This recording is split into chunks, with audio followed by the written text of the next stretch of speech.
हम्म तो आज का सेशन स्टार्ट करते हैं। आज हम पढ़ने वाले हैं वैल्यू ऑफ सप्लाई का आगे वाला पोर्शन। तो कल हमने क्या पढ़ा था? तो कल हमने ये पढ़ा था कि अगर दो कंडीशन सेटिस्फाई हो रही है, दो कंडीशंस कौन से सेटिस्फाई हो रही है कि जो सप्लायर और जो रेसिपिएंट है वो दोनों अनरिलेटेड है and price is the sole consideration. अगर आपको ध्यान हो तो सेक्शन 15(1) पढ़ा था हमने। 15(1) क्या बोलता है, मैं अभी आपको शो करता हूँ। 15(1) क्या बोलता है कि अगर आपके जो सप्लाई है वो बिटवीन अनरिलेटेड पर्संस है and price is your sole consideration, तो उस केस में जो आपकी ट्रांजैक्शन वैल्यू होगी वही क्या हो जाएगी, आपकी जो वैल्यू ऑफ सप्लाई वही हो जाएगी। ठीक है, बट अगर ऐसा नहीं हुआ तो क्या होगा? मतलब जैसे हो सकता है कि price is not the sole consideration, हो सकता है आपने जो सप्लाई लिया है उसके लिए आप कुछ तो मनी पे कर रहे हो प्लस उसके साथ कुछ और भी दे रहे हो, जैसे एक्सचेंज या बार्टर बोलते हैं। ठीक है, तो वो भी हो सकता है। तो उस केस में सप्लाई क्या होगा, क्योंकि उस केस में फिर ये सब ट्रांजैक्शन वैल्यू अप्लाई नहीं होगा। ठीक है, उस केस में हमको दूसरे रूल्स में जाना पड़ेगा। ठीक है, या फिर अगर आपका जो सप्लाई है वो रिलेटेड पार्टीज के बीच में है, रिलेटेड पार्टीज या डिस्टिंक्ट पर्सन। डिस्टिंक्ट पर्सन हमने देखा था कौन होते हैं, वो सारे आपके ऑफिसेज जिनका रजिस्ट्रेशन डिफरेंट है, different than your registration number. ठीक है, वो सब क्या हो जाएंगे आपके। और या फिर आपका एक ऑफिस यहाँ पर है, एक ऑफिस इंडिया के बाहर है, या फिर आपका एक ऑफिस यहाँ पर है और दूसरा ऑफिस रजिस्टर्ड ही नहीं है। ठीक है, तो ये सब क्या हो जाएंगे आपके डिस्टिंक्ट पर्सन। तो हमको क्या देखना है कि अगर प्राइस सोल कंसीडरेशन नहीं है, मतलब बार्टर और एक्सचेंज है, तो उस केस में आपको कैसे आप वैल्यू निकालोगे, कैसे आप किस वैल्यू पे जीएसटी भरोगे। दूसरा हमको क्या देखना है, अगर वो रिलेटेड पर्संस के बीच में है या फिर एजेंट वाला भी आता है इसमें कि अगर आप एजेंट को सप्लाई कर रहे हो तो उस केस में आपको जीएसटी किस वैल्यू पे भरना है। ठीक है, तो ये आज का ओवरव्यू है। और उसके बाद हम देखेंगे गवर्नमेंट ने थोड़े बहुत सर्विसेज दी है जहां पर गवर्नमेंट ने बताया है स्पेसिफिकली कि इस केस में जो वैल्यूएशन है वो इस मेथडोलॉजी से होगा, तो हम वो भी आगे पढ़ेंगे। ठीक है, तो दो टॉपिक हमको कवर करने हैं। एक तो अगर रिलेटेड पार्टी या फिर प्राइस सोल कंसिडरेशन नहीं है तो वैल्यू क्या होगी, और दूसरे सर्टेन सप्लाई जो कि गवर्नमेंट ने स्पेसिफिकली बता रखी उनकी methodology to calculate value of supply. ठीक है, तो फर्स्ट पार्ट से स्टार्ट करते हैं।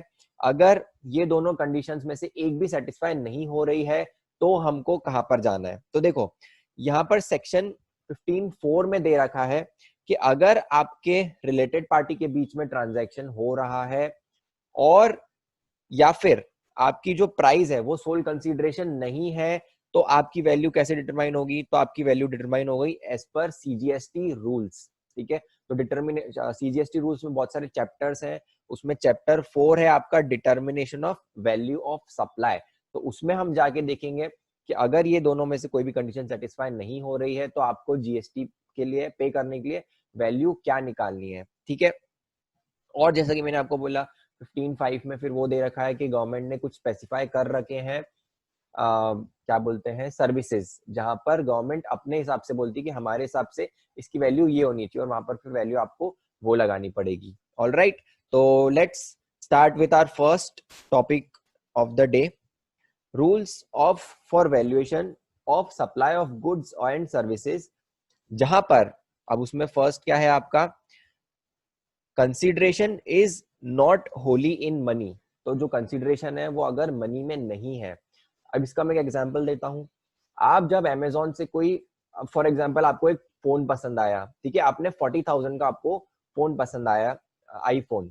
ठीक है, अब आपको वो बाय करना है। आपके पास जैसे आप अमेजोन में खोलोगे वहां पे एक प्राइस दिखेगी 40,000, क्या आप 40,000 में इसको कैश में ले सकते हो? आप बैंक अकाउंट से आपके 40,000 डिडक्ट होंगे और वो आपके पास आ जाएगा। उसमें दूसरा ऑप्शन क्या रहता है कि आप एक्सचेंज कर लो। आपके पास एक पुराना फोन है, आपके पास जैसे पुराना आईफोन है, आईफोन 5 है आपके पास, उसको आपको रिप्लेस करना है। तो आपने क्या करा, आप उसमें ईएमआई नंबर डालोगे और आईएमईआई नंबर डालोगे और उसमें आपकी वैल्यू चेक कर लोगे, तो वो क्या बोलेगा कि आपके 40,000 में से 10,000 डिडक्ट हो जाएंगे, आपको पेमेंट कितना करना है? सिर्फ 30,000 पेमेंट करना है। ठीक है, अब ये क्या हो गया, एक टाइप से एक्सचेंज हो गया। ठीक है, अब इसमें वैल्यू कैसे करेंगे?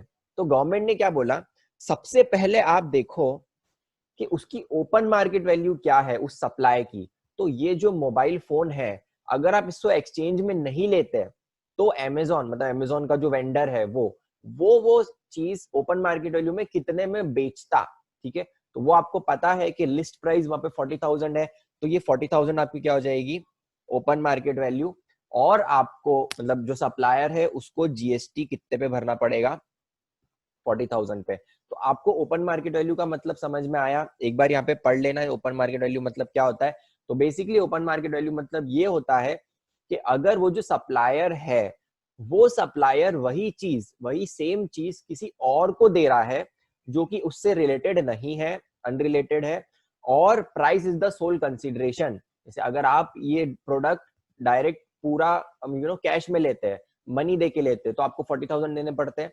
तो ये 40,000 क्या हो गई, इसकी मार्केट ओपन मार्केट वैल्यू। तो आपको अब आपके पास अगर ओपन मार्केट वैल्यू है तो आपको ओपन मार्केट वैल्यू ही लेना है, इसके बाद आपके कोई प्रोविजंस नहीं लगने वाले, आपको इस पे ही जीएसटी पे करना है। अच्छा, अगर ओपन मार्केट वैल्यू अवेलेबल नहीं है, ये 40,000 आपके पास अवेलेबल नहीं होती, तो आप क्या करते हैं, ठीक है। तो अब इस केस में, अमेजोन वाले केस में तो ये है अवेलेबल, ठीक है। तो यहाँ पर मैंने एग्जाम्पल दे रखा है, ये देख लेते हैं। You bought a new phone. The price of the phone as shown at Amazon is 40,000. However, you give your old phone in exchange. In this case, Amazon charges you only 30,000. तो आपकी open market value क्या होनी चाहिए, आप GST किस पे पे करोगे, बताओ गाइस, 30,000 या 40,000 या 10,000?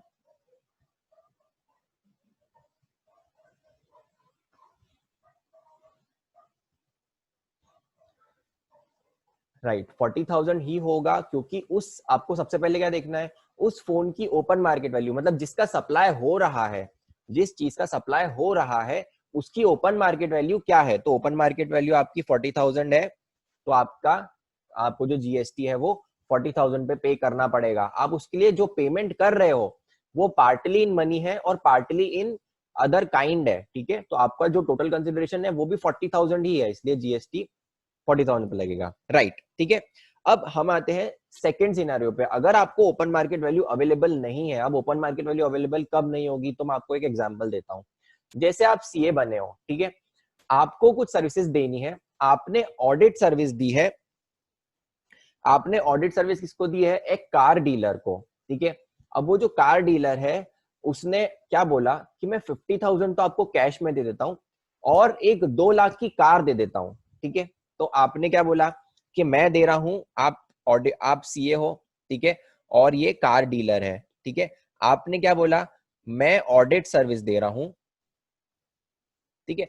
और ये जो ऑडिट सर्विस है ना, ये आप सिर्फ एक ही पर्सन को ऑडिट करते हो, हर हर मतलब पूरे साल में आप सिर्फ एक ही ऑडिट करते हो, आपके पास बाकी सारे जो काम है ना वो इनकम टैक्स के हैं, वो टीडीएस के हैं और वो सब है। ऑडिट आप सिर्फ एक ही, आपका एक ही क्लाइंट है ऑडिट का, ठीक है।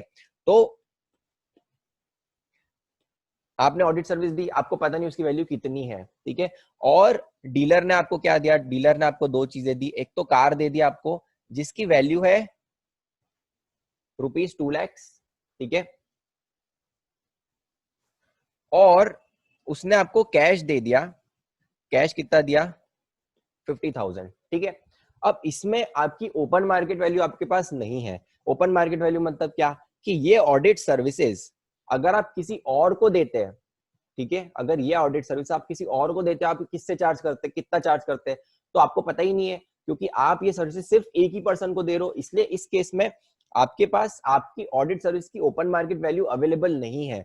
तो जैसे ही ओपन मार्केट वैल्यू अवेलेबल नहीं होगी, हम सेकेंड रूल में जाएंगे, उसमें क्या देखेंगे कि मनी कंसिडरेशन कितना मिल रहा है plus money value of non monetary consideration. तो आपको मनी वैल्यू कितनी मिल रही है, 50,000, प्लस आपको जो कार मिल रही है उसकी वैल्यू कितनी है, तो वो आपकी क्या है, 2 लाख। तो इस केस में आपको कितने पे जीएसटी पे करना पड़ेगा, 2.5 लाख। तो समझ में आया। पहले हमने क्या दिखा, जो आप सप्लाई कर रहे हो उसकी ओपन मार्केट वैल्यू क्या है। अगर वो आपको नहीं पता है तो आप क्या देखोगे कि कंसीडरेशन की वैल्यू क्या है, ठीक है।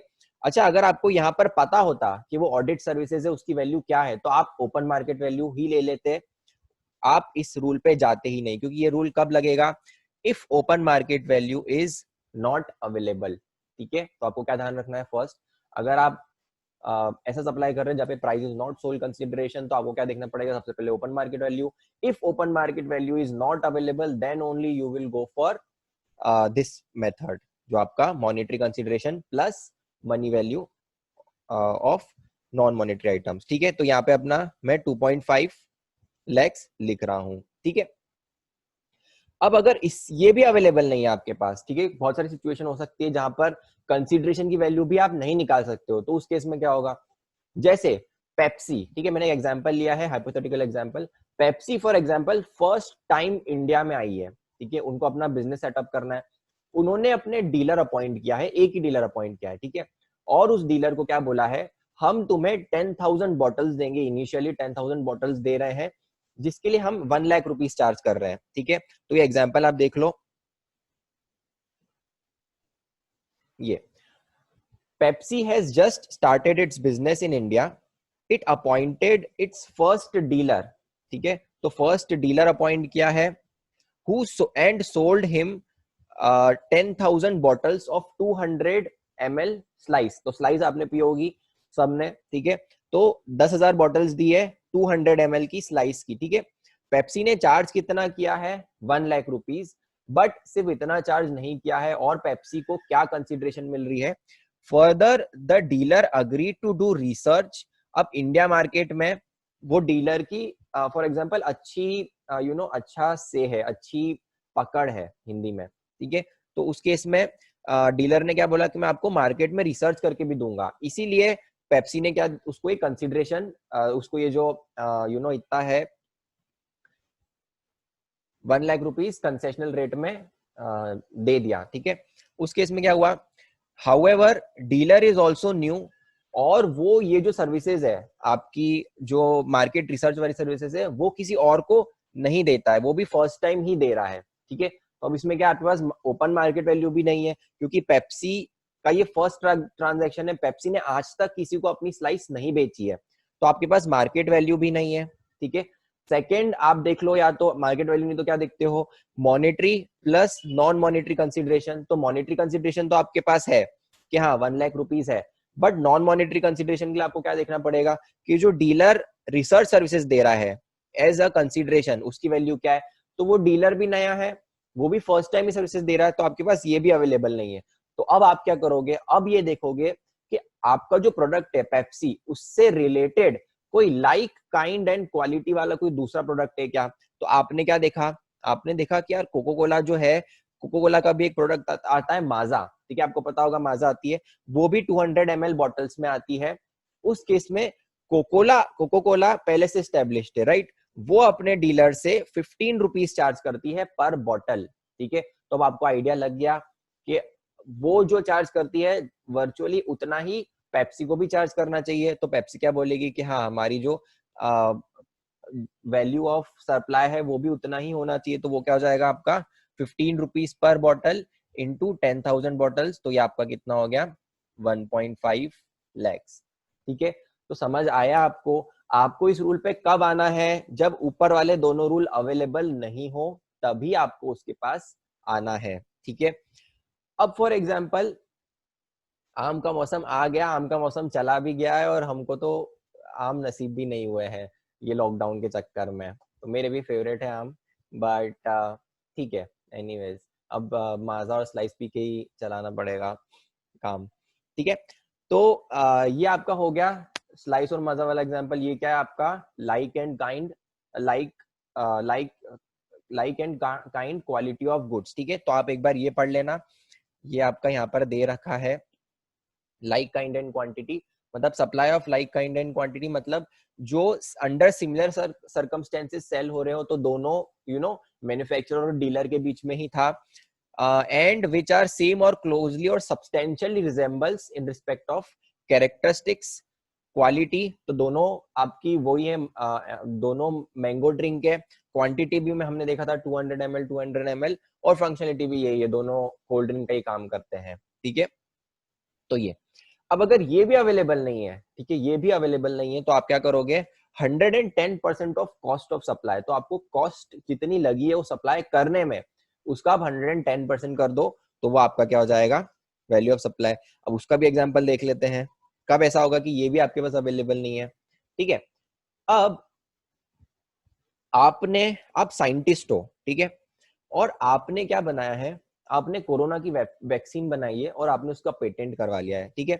अब आपने कॉन्ट्रैक्ट किया है एक फार्मा कंपनी से, उसको बोला है कि मैं आपको जो वैक्सीन है वो 520 रुपीज पर पैकेट में दूंगा, ठीक है। अब फार्मा कंपनी ने क्या बोला कि हाँ ठीक है 520 रुपीज में दे दो, प्लस हम आपको फ्री स्पेस देंगे, आप आओ हमारी फैक्ट्री में, यहाँ पे लेबोरेटरी है, वहां पे आपको जो एक्सपेरिमेंट करना है वो करो, हम आपको मार्केटिंग में भी हेल्प करेंगे, आपके प्रोडक्ट की मार्केटिंग में हेल्प करेंगे, हम आपको लॉजिस्टिक सपोर्ट भी देंगे, हमारी कंपनी का बहुत अच्छा लॉजिस्टिक्स है, तो आपको कभी भी अपने प्रोडक्ट्स भी भिजवाने हैं तो आप उसको भिजवा सकते हो, ठीक है। और अब आपके पास क्या है, ये वैक्सीन तो पहली बार बनाई है आपने, ठीक है, आपने इसके पहले ये कोरोना की वैक्सीन किसी को नहीं बेची थी, और इतनी सब्सटेंशियल डिमांड आज तक थी भी नहीं किसी भी वैक्सीन की, ठीक है। दूसरी बात, फार्मा कंपनी ने भी ऐसा अरेंजमेंट आज तक किसी के साथ नहीं किया है कि उससे वैक्सीन भी खरीद रहे हैं, उसको फैसिलिटीज भी दे रहे हैं। तो सबसे पहले तो क्या, आपने किसी को कभी ये बेचा नहीं, तो ओपन मार्केट वैल्यू नहीं है। सेकेंड चीज, उन्होंने कभी ऐसा अरेंजमेंट किसी के साथ किया नहीं है, तो आपके पास money plus non monetary consideration वो वाला भी आपका इसमें फिट नहीं बैठेगा। थर्ड थर्ड हम क्या देखते हैं, लाइक काइंड एंड क्वांटिटी। तो कोरोना की वैक्सीन इसके अलावा किसी ने बनाई ही नहीं है, पूरे इंडिया में, पूरे वर्ल्ड में किसी के पास कोरोना की वैक्सीन नहीं है, तो आप लाइक काइंड एंड क्वांटिटी में भी नहीं जा सकते हो। तो अब आपको क्या देखना पड़ेगा कि आपकी कॉस्ट कितना है। तो आपको पता है कि आपकी कॉस्ट कितनी है, 500 रुपीज पर पैकेट। आपको जो बनाते हो उसकी कॉस्ट कितनी है, 500 रुपीज पर पैकेट। तो अब आपकी वैल्यू क्या होनी चाहिए, बताओ। आप इसमें 10% और ऐड कर दो तो 550 रुपीज क्या हो जाएगी आपकी, 550 रुपीज पर पैकेट आपकी क्या हो जाएगी, वैल्यू ऑफ सप्लाई, ठीक है। तो ये आपको कब लेना है, जब आपकी ओपन मार्केट वैल्यू अवेलेबल नहीं हो, then monetary plus non monetary भी अवेलेबल नहीं हो, देन कोई उससे रिलेटेड कोई दूसरा प्रोडक्ट भी अवेलेबल नहीं है मार्केट में, तभी आप क्या लोगे, कॉस्ट वाला, ठीक है। और अगर ये भी नहीं है, ठीक है, आप कॉस्ट भी नहीं निकाल सकते हो, वैसे ऐसे एग्जांपल्स जनरली रियल लाइफ में होते नहीं है कि आप कॉस्ट भी नहीं निकाल पाओ। एक सेकेंड, थोड़ा ही लैग कर रहा है, जस्ट अ सेकेंड।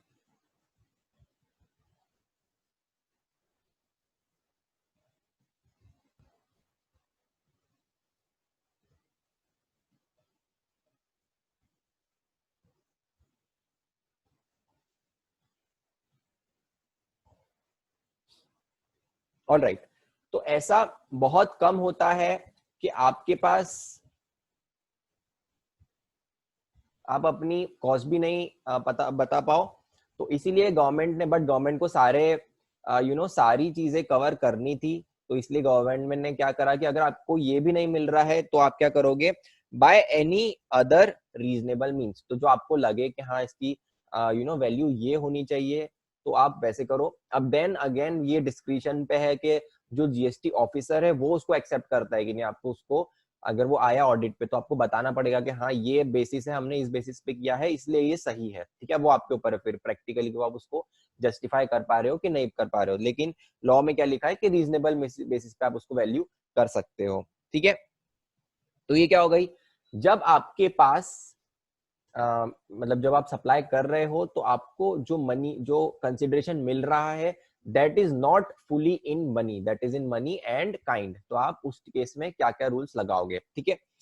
अब सेकेंड है, तो हमारी फर्स्ट कंडीशन क्या थी, दो कंडीशंस थी। तो फर्स्ट तो अगर ये हो गई कि मनी और फुली मनी में नहीं है, नॉट सोनली इन मनी, तो आप क्या करोगे, तो आप ये करोगे, ठीक है। सेकेंड क्या था, अगर आप रिलेटेड पार्टी को दे रहे हो, इन रिस्पेक्ट ऑफ सर्विसेज कैसे लगाएंगे, 110। तो सर्विसेज केस में भी आप सर्विसेज की वैल्यू निकालो। अब सर्विस देने के लिए आपको क्या क्या कॉस्ट लगती है, तो आप रेंट लोगे, आपकी सैलरी लगती है, देन आपके जो भी सारे सर्विसेज लगाने के लिए वो कॉस्ट, वो सप्लाई करने के लिए आपको जो भी कॉस्ट लग रही है, ठीक है, वो आप लोगे, उसका 110% करोगे। और हम आगे और पढ़ेंगे कि सर्विसेज, जो सर्विस प्रोवाइडर है ना, उनके पास एक ऑप्शन होता है कि वो ये वाला स्किप करके डायरेक्टली ये जो रीजनेबल बेसिस है ना उस पे जा सकते हैं। वो मैं आपको पढ़ाऊंगा आगे, सर्विसेज के लिए आप अभी टेंशन मत लो, मैं आगे और आपको इसको डिटेल में थोड़ा और पढ़ाऊंगा, ठीक है। तो अभी नेक्स्ट हम लोग क्या देख रहे हैं कि अगर आपका डिस्टिंक्ट और रिलेटेड पर्सन को आपने सप्लाई किया है तो क्या होगा, ठीक है। और डिस्टिंक्ट और रिलेटेड पर्सन में एक्सेप्ट एजेंट, तो एजेंट को के लिए अलग एक सेपरेट रूल है, डिफरेंट रूल है, इसीलिए अभी एजेंट के लिए हम डिस्कस नहीं करेंगे। हम क्या बात करेंगे, आपके या तो रिलेटेड पर्सन हो तो ये डिस्टिंक्ट पर्सन, और आपके जो रिलेटेड पर्सन है वो, उस केस में।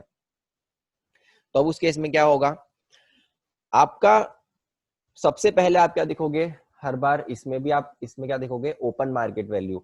अगर उस सप्लाई की ओपन मार्केट वैल्यू अवेलेबल है तो आप क्या देखोगे कि ओपन मार्केट वैल्यू कितनी है और उस पर आप जीएसटी पे करोगे। अगर ओपन मार्केट वैल्यू अवेलेबल नहीं है तो आपकी supply of like kind and quantity quality, ठीक है। तो आपका वो वाला जो सेकंड वाला पैरामीटर था, सेकंड वाला जो मेथोडोलॉजी था वो चला गया, क्योंकि ये क्या है, दिस इज इन मनी, तो इसलिए मनी प्लस जो नॉन मॉनेटरी वो वाला यहाँ पे नहीं लगेगा। सेकेंडली आप डायरेक्टली किस पे आ जाओगे, services of like kind and quantity, मतलब सेम जो सर्विसेज है वो अगर कोई दूसरा सर्विस प्रोवाइडर मार्केट में प्रोवाइड कर रहा है जो रिजेंबल कर रहा है आपकी सर्विस या गुड्स है, तो उस केस में क्या होगा, आप उसकी वैल्यू ले लो। अगर वो भी अवेलेबल नहीं है, इफ नॉट डिटरमाइनेबल बाय अबव, तो आप क्या करोगे, 110% ऑफ कॉस्ट, 110% ऑफ कॉस्ट ले लो। अगर वो भी अवेलेबल नहीं है, डिटरमाइन नहीं कर पा रहे हो, तो क्या लोगे आप, by any other reasonable means, जो आपको सही लगे, ठीक है। अब इस केस में आपके पास एक ऑप्शनल रूल है। अब ऑप्शनल रूल क्या है, ऑप्शनल रूल ये बोलता है कि अगर आप जिसको सर्विस दे रहे हो वो आपका डिस्टिंक्ट पर्सन है, रिलेटेड पर्सन है, वो आगे भी वो सर्विस दे रहा है, तो आप क्या कर सकते हो, उसके जो जिसपे वो सप्लाई कर रहा है उसका 90% ले सकते हो। फॉर एग्जाम्पल, हम लोग ये वाला एग्जाम्पल लेते हैं, ठीक है। जैसे आप आपकी एक कार मैन्युफैक्चरर हो, ठीक है, तो आपकी यहाँ पे एक फैक्ट्री है, ये आपकी फैक्ट्री है। आप यहाँ से जो गुड्स भेज रहे हो वो किसको भेज रहे हो, आपने डीलर को भेज रहे हो, ठीक है। Who is your soul distributor, ठीक है। सोल डिस्ट्रीब्यूटर मतलब क्या, वो जो डीलर है वो सिर्फ आपकी ही गाड़ियां बेचता है। आप मारुति हो और ये मारुति का डीलर है, ठीक है। अब आप रिलेटेड हो गए हो, ठीक है। और ये जो डीलर है ये जब गुड्स बेचता है तो वो कितने में बेचता है, वो फॉर एग्जांपल 10 लाख में वो कार बेचता है, ठीक है। तो अब आप जब सप्लाई कर रहे हो इस केस में, तो आप रिलेटेड पर्सन हो, आपका वो ट्रांजैक्शन वैल्यू वाला फंडा यहाँ पर नहीं लगेगा। आपको क्या करना पड़ेगा, आपको ये देखना पड़ेगा कि आपकी ओपन मार्केट वैल्यू क्या है। तो या तो आप ओपन मार्केट वैल्यू में देख लो, या फिर आपके पास ये ऑप्शनल रूल है, ठीक है। ऑप्शनल रूल में क्या है कि जो आपका जिसको आप दे रहे हो, आप किसको दे रहे हो, ये डीलर को दे रहे हो, तो डीलर जितने में दे रहा है उसका आप 90% की वैल्यू पे जीएसटी पे कर दो, तो आप 9 लाख पे इसमें जीएसटी पे कर सकते हो, ठीक है। ये ऑप्शनल है, मतलब ये ऐसा नहीं है कि पहले आपको ये सब देखने पड़ेंगे उसके बाद एग्जॉस्ट हो जाए तो ही आप आओगे। आपकी जब इच्छा हो तब आप ये वाला रूल यूज कर सकते हो, ठीक है। कभी भी अगर आपको ओपन मार्केट वैल्यू नहीं भी लेनी है तो भी आप ये कर सकते हो, ये वाला रूल, ठीक है। तो अब आगे पढ़ते हैं, एग्जाम्पल देखते हैं। Ashoka Motors has one plant in Chennai Tamil Nadu, Chennai मतलब तमिलनाडु, वन इन विजयवाड़ा जो कि आंध्र प्रदेश में है। इट स्टॉक ट्रांसफर्स, मतलब स्टॉक ट्रांसफर कर रहा है, it's stock transfer a car from Chennai to Vijayawada. Sir government ने गुड्स के लिए 90%, तो ये इसलिए रखा है क्योंकि जनरली ये जो सब होता है ना, अब यहाँ पर आगे जाके जैसे इसमें ना आप ऐसे टेक्निकली देखो ना, तो ये कुछ भी वैल्यू रखेंगे ना तो वो चल जाएगा। क्यों, क्योंकि आगे जैसे अब ये आपने गुड्स बेचा, ठीक है, वो आगे डीलर जो है वो खुद तो यूज करने वाला नहीं है, वो किसी कस्टमर को बेचेगा, तो वो क्रेडिट तो ले ही लेगा, राइट। तो इसलिए गवर्नमेंट ने क्या माना कि आप जनरली इन जो डीलर्स होता है उन्होंने रिसर्च करी होगी, ठीक है, कि जनरली इनका मार्जिन क्या होता है, तो इनका मार्जिन 10% होता है, ठीक है। तो इसलिए गवर्नमेंट ने क्या बोला कि ठीक है, ये अगर एक 10 लाख में बेच रहे हैं and this price is fixed, अब कस्टमर्स तो अनरिलेटेड होते हैं, उनको तो वो 10 लाख में बेच रहा है, मतलब दिस ट्रांजेक्शन इज जेन्यून। यहाँ पर हो सकता है कि आप कुछ गड़बड़ करो, तो गवर्नमेंट ने क्या बोला कि जनरली 10% मार्जिन होता है और ये जेन्यून है, तो इसलिए हम बैक कैलकुलेट कर लेते हैं ताकि आपको इतना हैसल नहीं करना पड़े। तो इसलिए गवर्नमेंट ने क्या बोला कि आप 9 लाख पे टैक्स पे कर दो। So these are all assumptions कि यू नो जनरली रिटेल में जो मार्जिन होता है वो 10% के आसपास होता है, इसलिए। ठीक है, और अब आगे बढ़ते हैं। Ashok Motors has one plant in Chennai, एक तमिलनाडु में एक प्लांट है और एक विजयवाड़ा में है। तो जनरली अगर आप एक अशोक लीलैंड करके कंपनी है, ठीक है, उसकी ये प्लांट्स हैं। तो चेन्नई में एक प्लांट है, एक विजयवाड़ा में प्लांट है। उन्होंने स्टॉक ट्रांसफर करी अपनी car from Tamil Nadu to Andhra Pradesh, मतलब चेन्नई से विजयवाड़ा, तमिलनाडु से आंध्र प्रदेश में एक कार उन्होंने भेजी है। The open market value of the car is 5 lakhs, where is its cost is 4 lakhs। ठीक है, अब बताओ, अब इसमें आपका क्या होना चाहिए? ओपन मार्केट वैल्यू है और आपके पास कॉस्ट है, तो वैल्यू ऑफ सप्लाई क्या रखूं मैं?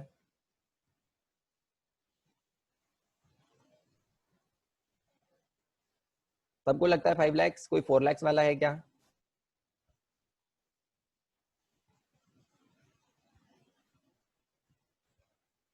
ठीक है, सबको 5 lakhs से लगता है, 5 lakh इज करेक्ट। सबसे पहले आपको ओपन मार्केट वैल्यू देखनी है। ओपन मार्केट वैल्यू नहीं हो तो लाइक काइंड एंड क्वालिटी, वो भी नहीं हो, देन कॉस्ट, और उसके बाद अगर वो भी नहीं हो तो रीजनेबल बेसिस। और ये जो ऑप्शनल रूल है वो कब होगा? जब आपको पता हो कि आप विजयवाड़ा से कितने में बेच रहे हो तब। तो इसमें कुछ इन्फॉर्मेशन नहीं दे रखी है तो आपको 5 लाख ही मानना पड़ेगा value of supply. In the above illustration, if it is known that such cars are sold from Vijayawada at 5 lakhs, then क्या आप कोई दूसरा ले सकते हो क्या वैल्यू ऑफ सप्लाई? आपको पता है विजयवाड़ा से वो कितने में बिक्री है?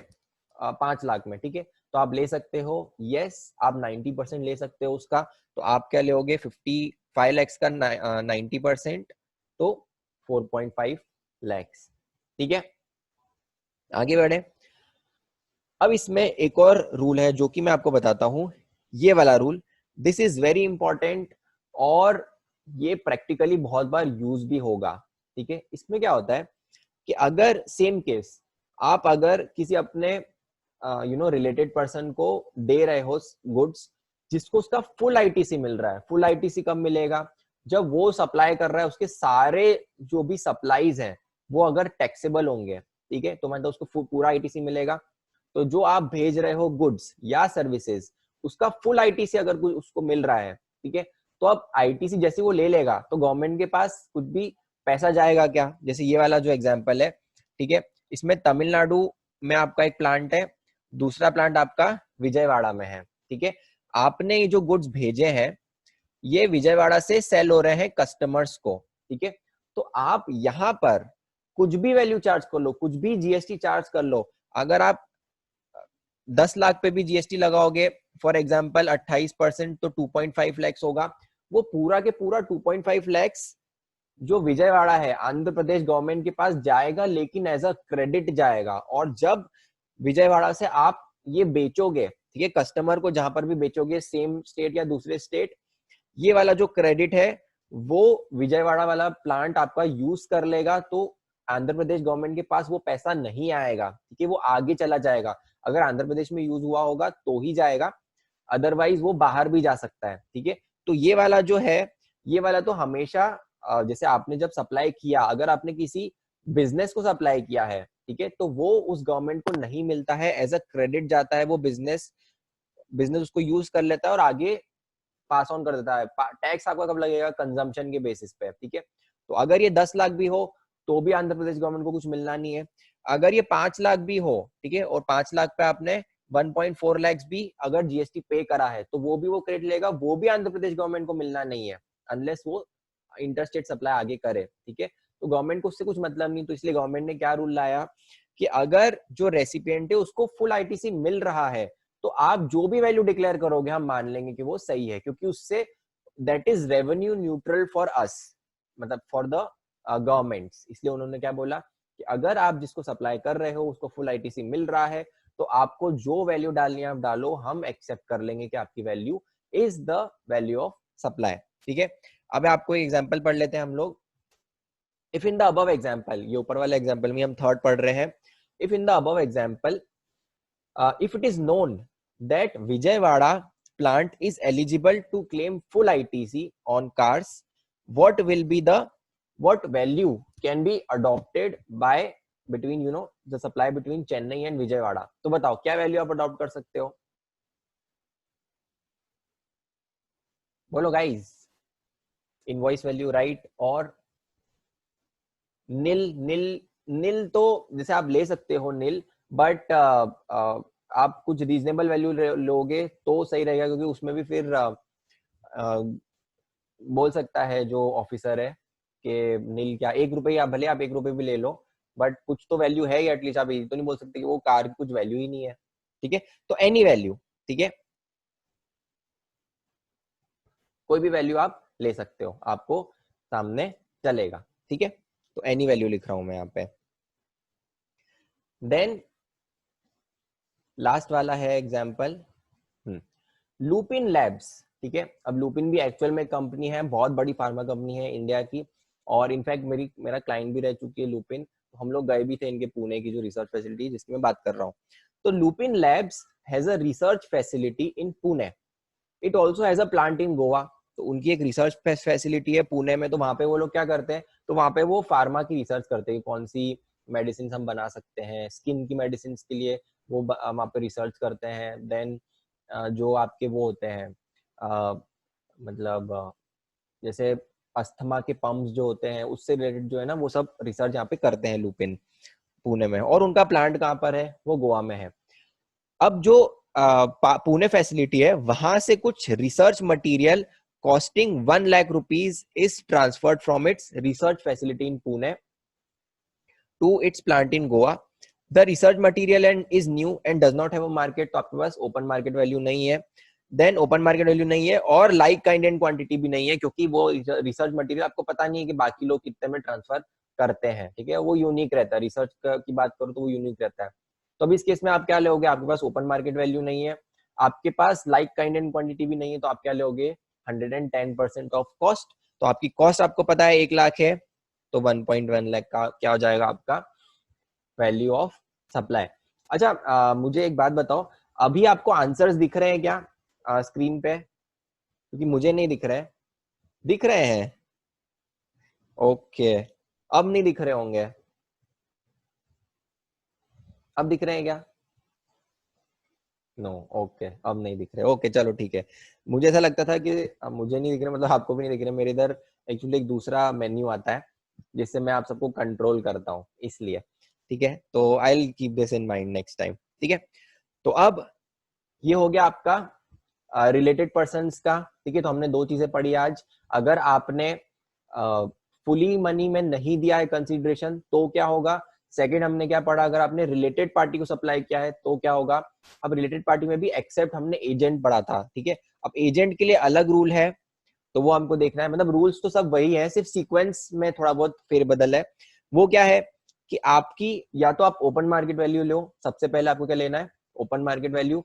अगर मतलब ओपन मार्केट वैल्यू या फिर 90% of the amount charge to its customer, वो ले सकते हो। अगर ये दोनों में से कुछ नहीं ले पा रहे हो तो फिर आप कॉस्ट ऑफ सप्लाई पे जाओगे या फिर by other any other means पे जाओगे। ठीक है, तो इसमें लाइक काइंड एंड क्वांटिटी वाला आप कहीं पे नहीं आ रहा है, वो सिर्फ एक्सक्लूड कर दिया है। आपका क्या आ रहा है, ये सब आ रहा है। ठीक है, क्योंकि इसमें जनरली आपको ये पता रहता है, ठीक है, कि आपका एजेंट कितने में बेच रहा है, इसलिए आप ओपन मार्केट वैल्यू ले लो या तो 90% ऑफ जो आपने एजेंट ने जो भेजा है वो लोगे। ठीक है, तो अब और फिर ये जो 110 वाला पढ़ रखा है उसके लिए एक सेपरेट रूल है। वो रूल क्या बोलता है कि आप उसके पहले अगर किसी भी सप्लाई डिटरमाइन नहीं कर पा रहे हो तो 110% ऑफ सप्लाई लोगे। और ये जो रेसिडुअरी है बाय एनी अदर मींस, ये भी आपका एक रूल से ही आ रहा है, रूल 31 से आ रहा है। ठीक है, तो अब ये वाला जो है ये एक अलग रूल दे रखा है गवर्नमेंट ने क्या बोला है कि अगर आप सप्लायर ऑफ सर्विस हो, ठीक है, आप एक सर्विस सप्लाई कर रहे हो अपने रिलेटेड पर्सन को, या फिर आपका जो ऊपर वाला रूल है जो नॉट होली इन मनी आ रहा है, अगर आप सर्विस सप्लायर हो तो आप क्या कर सकते हो, आप ये जो कॉस्ट वाला रूल है इसको इग्नोर कर सकते हो। तो जनरली क्या होता है, आपको सीक्वेंस वाइज जाना पड़ता है। अगर फर्स्ट नहीं है तो सेकंड, सेकंड नहीं है तो थर्ड, थर्ड नहीं है तो फोर्थ, इस केस में अगर आप सप्लायर ऑफ सर्विस हो, सर्विस सप्लाई कर रहे हो, तो ये जो कॉस्ट वाला है ये आप इग्नोर कर सकते हो। आप डायरेक्टली किस पे आ सकते हो, रीजनेबल बेसिस पे, ठीक है। क्योंकि जनरली अगर आप सर्विसेज का देखो भी तो उनका जो मार्जिन होता है वो 10% से ज्यादा होता है मोस्टली, ठीक है। ये गुड्स के केस में 10% हम लोग मान सकते हैं, ठीक है। तो अगर आप चाहो कि आपको ज्यादा टैक्स पे करना है, ठीक है, तो आप बाय एनी अदर मींस पे भी जा सकते हो। या फिर कभी ऐसा है कि आपकी एक सर्विस इंडस्ट्री है जिसमें अभी आपको लॉस हो रहा है, ठीक है, आपको प्रॉफिट नहीं मिल रहा है, तो भी आपको 110% ऑफ कॉस्ट, मतलब आपको ज्यादा पे करना पड़ेगा जीएसटी। तो उस केस में क्या आप by any other reasonable means ले सकते हो, इसको स्किप आप कर सकते हो, ठीक है। तो अब इसके इलस्ट्रेशन देख लेते हैं। एम मैन्युफैक्चरर्स मशीन्स कॉस्टिंग, तो अब ये एम की कॉस्ट है कितनी है, 90,000 rupees, and sells it through his agent, agent के थ्रू भेज रहा है। The agent sells the machinery at आपका क्या है 1 lakh rupees to its final customer. Open market value available नहीं है, तो आप वैल्यू ऑफ सप्लाई क्या लोगे बताओ।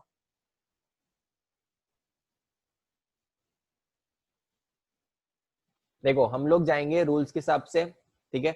अब रूल्स रूल्स क्या बोलते हैं, सबसे पहले ओपन मार्केट वैल्यू वो तो है नहीं, उसके अलावा हम एक और चीज क्या ले सकते हैं साइड बाय साइड कि 90% ऑफ जितना एजेंट बेच रहा है, ठीक है, वो अवेलेबल है हमारे पास, एजेंट कितने में बेच रहा है, ठीक है। तो उसके हिसाब से क्या आता है, इसका 90% करोगे तो कितना आएगा 90,000, ठीक है। अगर ये अवेलेबल नहीं होता, ठीक है, तो क्या करते हैं, देखो what if in the above illustration sale price is not known, तो आपको ये 1 लाख पता ही नहीं है, ठीक है, 1 लाख आपको पता ही नहीं, ये केस में तो आपके 90,000 हो गया वैल्यू ऑफ सप्लाई।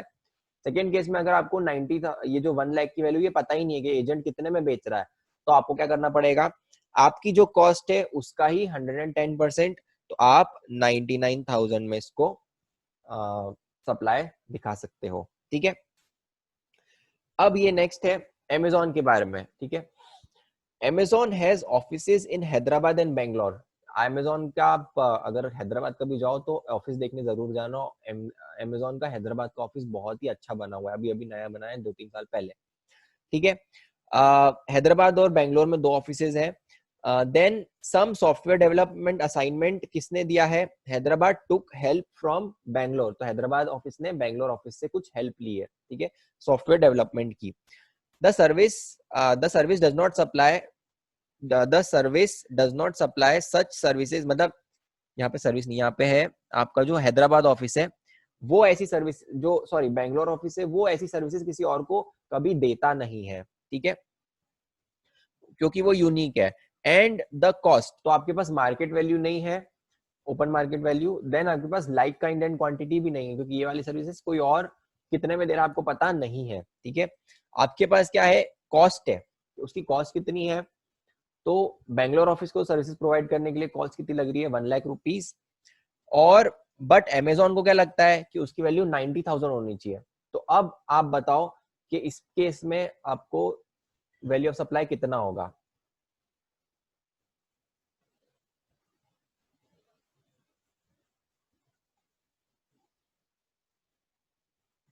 ओके, इसमें मिक्स आंसर्स आ रहे हैं, अच्छी बात है। देखो वापस हम लोग ऊपर रूल पे जाते हैं। रूल क्या बोलता है, ये रहा आपका रिलेटेड पार्टी वाला, ठीक है। उसमें क्या है, सबसे पहले आप ओपन मार्केट वैल्यू दोगे, देखोगे, ओपन मार्केट वैल्यू नहीं है। देन आप किस पे जाओगे, like kind and quantity, like kind and quantity भी नहीं है।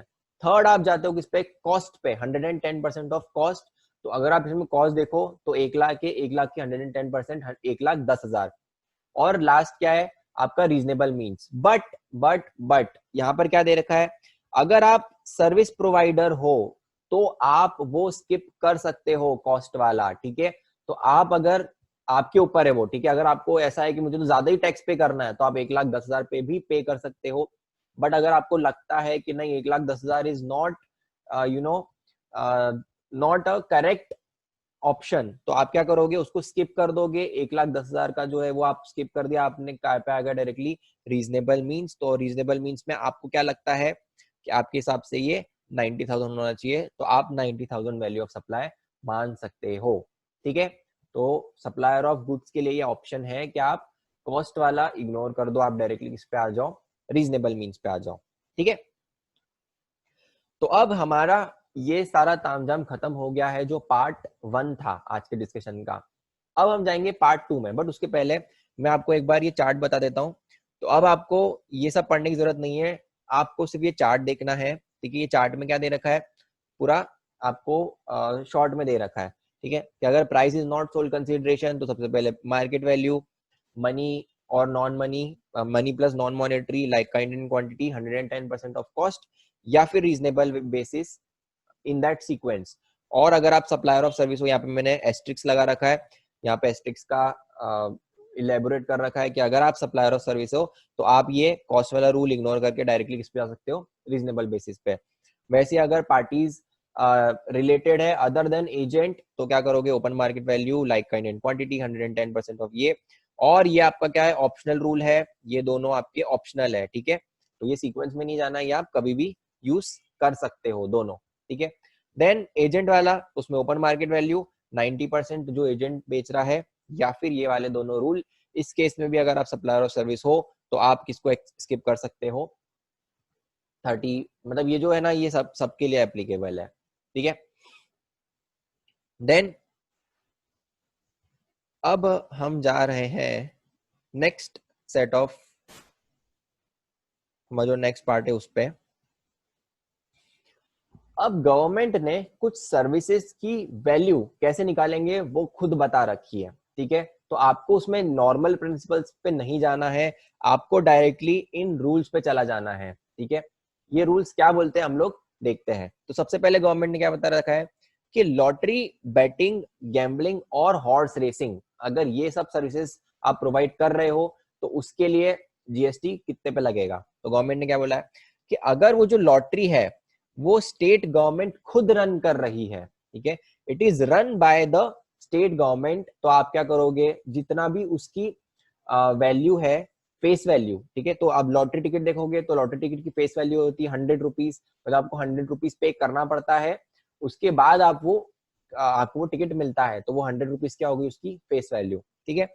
तो आप क्या मान लिया जाएगा कि वो 100 रुपीज है उसमें 12% जीएसटी इंक्लूडेड है, तो आप क्या करोगे, उसको वो कम जीएसटी अमाउंट है तो उसमें से आप 12% निकाल दो, ठीक है। तो वो क्या हो जाएगी, आपकी फेस वैल्यू, और आपको उस पे जीएसटी पे करना है, ठीक है। या फिर अगर फेस वैल्यू नहीं है तो आप क्या देखोगे, 110 मतलब 100/112 of the price as notified by the state in the official gazette, ठीक है। तो अगर स्टेट खुद रन कर रहा है तो आपको क्या मानना पड़ेगा कि 12% इंक्लूसिव है फेस वैल्यू या फिर ऑफिशियल गैजेट में जो प्राइस दिखाई है, तो आपको उसको विदाउट जीएसटी करना है, वो आपकी क्या हो जाएगी, वैल्यू ऑफ सप्लाई। अगर कोई प्राइवेट पर्सन रन कर रहा है वो लॉटरी, जिसको ऑथराइज किया है स्टेट गवर्नमेंट ने, तो लॉटरी आप ऐसे ही ऑर्गेनाइज नहीं करवा सकते हो, आपको ऑथराइजेशन लेना पड़ता है गवर्नमेंट का, और उस पर जो जीएसटी रेट है वो कितना लगता है, 28%। तो उस केस में क्या होगा, आपको 28% से उसको विदाउट टैक्स करना पड़ेगा, और उस पर फिर आप जीएसटी पे करोगे, ठीक है। तो आपको सिर्फ दो चीज याद रखनी है इसमें, अगर स्टेट गवर्नमेंट खुद रन कर रही है तो 12%, अगर स्टेट गवर्नमेंट किसी और को ऑथराइज करा है, प्राइवेट पार्टी को जो कि ये ऑर्गेनाइज करवा रही है, तो 28%, ठीक है। तो ये आपको कम टैक्स है तो इसको आपको विदाउट टैक्स करना पड़ेगा। इसके अलावा जो भी है आपका बेटिंग, गैम्बलिंग, हॉर्स रेसिंग, ये सबसे रिलेटेड जो अगर आप सर्विसेज दे रहे हो तो जितना बेट अमाउंट है उसका 100%, मतलब वो बेट अमाउंट की पूरी वैल्यू पे आपको जीएसटी पे करना पड़ेगा। इसमें बहुत सारे बहुत अभी केसेस चल रहे हैं, क्योंकि जैसा अगर आपने ड्रीम 11 कभी करा हो या फिर अगर आप कभी कसिनो गए हो तो उसमें कैसा होता है कि ड्रीम 11 में आपको मैं थोड़ा सा आपको थोड़ा सा ओवरव्यू देना चाहता हूँ कि यहाँ पर क्या क्या मतलब दिक्कतें चल रही है। तो वहां पर क्या होता है, जैसे ड्रीम 11 है, ठीक है। तो ड्रीम 11 में क्या होता है, मैचेस होते हैं, ठीक है। और उन मैचेस में अलग अलग मतलब सारे लोग पार्टिसिपेट कर सकते हैं, और वहां पे विनिंग्स होती है कि जो फर्स्ट आएगा उसको 1 लाख मिलेगा, सेकंड आएगा उसको इतना इतना मिलेगा, ठीक है, बेस्ड ऑन पॉइंट्स आपको कमाने रहते हैं, ठीक है। अब उस केस में आपने जैसे फॉर एग्जांपल एक मैच में आपने एंट्री करी है, तो उसके लिए आपको फीस देनी पड़ रही है 100 रुपीज, ठीक है। ये आपका क्या हो गया, बेटिंग अमाउंट। अब गवर्नमेंट के हिसाब से क्या है कि ये जो बेटिंग अमाउंट है 100 रुपीज, इस पे पूरे पे जीएसटी लगना चाहिए। तो इस पे अगर 28 रुपए आपने जीएसटी पे करना पड़ रहा है तो आप कभी भी ये खेलोगे क्या? नहीं, आप क्यों नहीं करोगे? क्योंकि 28 रुपए तो पहले ही चले गए आपकी जेब से, ठीक है, तो 28 रुपए तो आपको मिलना ही नहीं है। उसके बाद अगर कुछ हुआ तो आपको मिलेगा, ठीक है, तो 28 रुपीज तो वैसे चले गए। देन जो ऑर्गेनाइज करवा रहा है उसका कमीशन, तो जैसे ड्रीम 11 का कमीशन 15 रुपीज है, 15% है, ठीक है। तो मतलब आप ये समझ लो कि जितनी भी टोटल विनिंग्स है उसमें से ये तो चला ही गया, उसके बाद अगर कुछ बचेगा तो वो आप सबको मिलेगा। तो अगर ऐसा हुआ, गवर्नमेंट ने ये रूल दिया, मतलब अभी अब क्या कर रहे हैं, जो अभी एग्जिस्टिंग लोग हैं ना, वो क्या कर रहे हैं, वो ये जो 15 रुपए है जो उनका कमीशन है सिर्फ उस पे ही जीएसटी चार्ज कर रहे हैं, बाकी पूरे अमाउंट पे चार्ज नहीं कर रहे हैं। क्योंकि उन्होंने क्या बोला कि ये जो फुल अमाउंट है ये हमारी कंसिडरेशन है ही नहीं, ये हमको मिल ही नहीं रहा है, this is kind of deposit, ठीक है। तो हमको पे किस पे करना है, सिर्फ 15% पे ही पे करना है। तो अभी कसिनो, देन आपके जो ड्रीम 11 है, ये सब 15 रुपए पे ही पे कर रहे हैं, लेकिन गवर्नमेंट ने क्या बोल रखा है कि 100 रुपए पे करना चाहिए, तो उनका वो केस चल रहा है। और इन लोगों ने बोला है कि अगर हमको 100 रुपए पे करना पड़ा तो हमको बिजनेस ही बंद करना पड़ेगा, ठीक है। तो ये ऐसी बात है। तो एनीवेज अभी हमको जो पढ़ना है फॉर थ्योरी पर्पस, हमको क्या समझना है कि जो आपका 100% ऑफ द बैटिंग अमाउंट है उस पे ही जीएसटी लगेगा, ठीक है। और इन सब पे 28% लगता है, लॉटरी, बैटिंग, गैम्बलिंग पे। देन ये हो गई हमारी लॉटरी वाली सारी सर्विसेज खत्म। नेक्स्ट है हमारी फॉरेन एक्सचेंज डीलर। अब फॉरेन एक्सचेंज डीलर की केस में आप वैल्यू ऑफ सप्लाई कैसे निकालोगे वो बताया है। तो हर फॉरेक्स डीलर के पास दो ऑप्शंस है, ठीक है, वो दोनों ऑप्शंस में से कोई भी अडॉप्ट कर सकता है। और ऐसा है कि अगर आपने एक ऑप्शन अडॉप्ट कर लिया है तो आपको उसको पूरे साल चलाना है, अगले साल ही आप उसको फिर ऑप्शन को चेंज कर सकते हो। तो ऑप्शन में क्या है, फर्स्ट है आपका, अब ये अगर आप याद रखोगे तो बहुत अच्छी बात है, क्योंकि फॉरेन एक्सचेंज के कभी भी क्वेश्चंस आते हैं वहां पे आप अगर कोट करोगे कि एज पर रूल 32(2)(a), तो 32(2)(a) एक ऑप्शन है और 32(2)(b ये आपका दूसरा ऑप्शन है, ठीक है। तो अगर आप कोट करोगे कि एज पर 32(2)(a) आपकी वैल्यू ये आ रही है और एज पर 32(2)(b आपकी वैल्यू ये आ रही है, तो वो अच्छा रहेगा, वो अच्छा इंप्रेशन डालेगा एग्जामिनर पे, ठीक है। तो अभी देख लेते 32(2)(a) और 32(2)(b है क्या। तो इसमें क्या बोल रखा है कि अगर आप जैसे कन्वर्ट कर रहे हो कोई भी मनी, कोई भी करेंसी, वो अगर आप इंडियन रुपीज में कर रहे हो, ठीक है, तो एक कोई भी जैसे फॉर एग्जांपल आप डॉलर को रुपीज में कन्वर्ट कर रहे हो, आपके पास $100 है, आपको क्या चाहिए, उसके रुपी चाहिए, ठीक है। तो जो डीलर है उसने आपको हर डॉलर के 70 रुपीज दिए, मतलब उसने आपको कितने रुपए दे दिए, 7,000 रुपए दे दिया आपने उसको।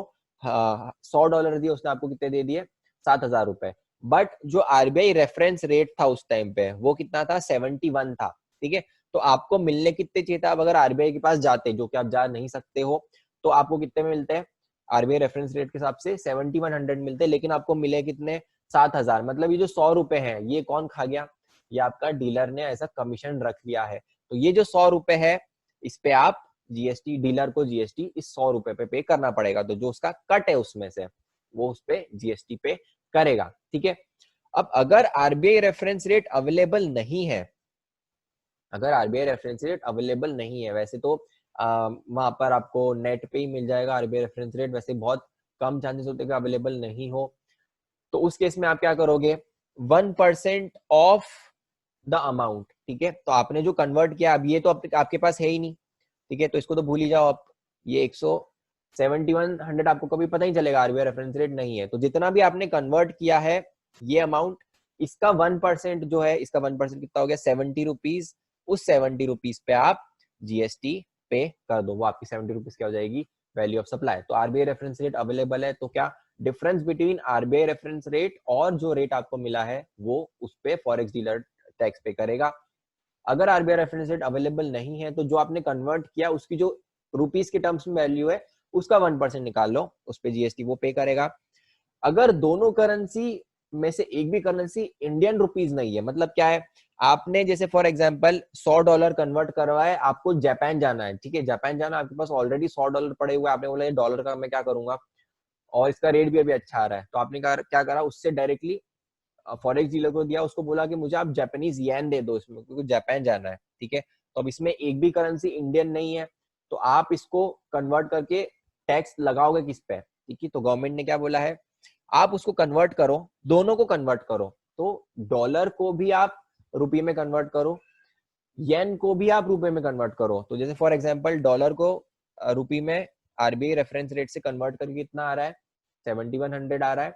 और येन को अगर आप आरबीआई रेफरेंस रेट से कर रहे हो तो क्या आ रहा है, 6900। अब इन दोनों का डिफरेंस नहीं लेना है, ठीक है। इन दोनों में से जो छोटी वाली वैल्यू है, आर्बिट्रेज हो जाएगा। तो आर्बिट्रेज ये जो है फॉरेक्स डीलर, उनका काम आर्बिट्रेज ही है इन शॉर्ट, ठीक है। क्योंकि वो लोग क्या करते हैं, वो लोग यही काम करते हैं, उनका ये कमीशन है जो 200 रुपीज का ही है, ये इन शॉर्ट उनका कमीशन है, ठीक है। तो गवर्नमेंट ने क्या बोला है कि अब आपको क्या करना है, ये जो आपकी जो वैल्यू आई है इसमें से जो छोटी वैल्यू आई है, जो कम की वैल्यू आई है, ये ठीक है, ये आपका क्या हो जाएगा, इसका आपको 1% निकालना पड़ेगा और 69 रुपीज में आपको जीएसटी पे करना पड़ेगा, ठीक है। देन अगर तो यही आपका एक ऑप्शन हो गया, ठीक है, पूरा सेकंड ए।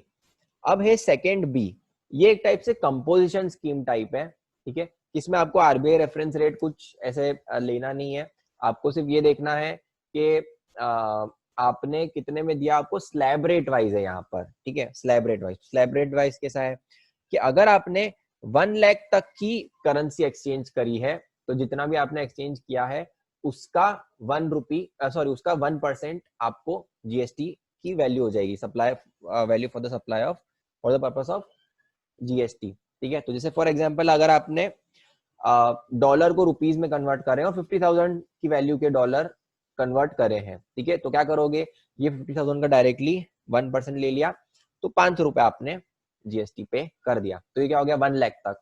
अब अगर 10 लाख तक है, 1 लाख से 10 लाख के बीच में है, तो क्या करोगे, सबसे पहले तो 1 लाख पे आपको 1% निकालना पड़ेगा, उसके बाद जो 1 लाख से ऊपर है उस पे आपको 0.1% निकालना पड़ेगा। तो ये क्या हो गया, जैसे फॉर एग्जाम्पल आपने 5 लाख रुपीस के डॉलर्स कन्वर्ट किए हैं, तो अब आपको क्या करना पड़ेगा, सबसे पहले 1 लाख पे तो आपको 1% लगाना पड़ेगा, तो वो आपका क्या हो जाएगा 1000 रुपए।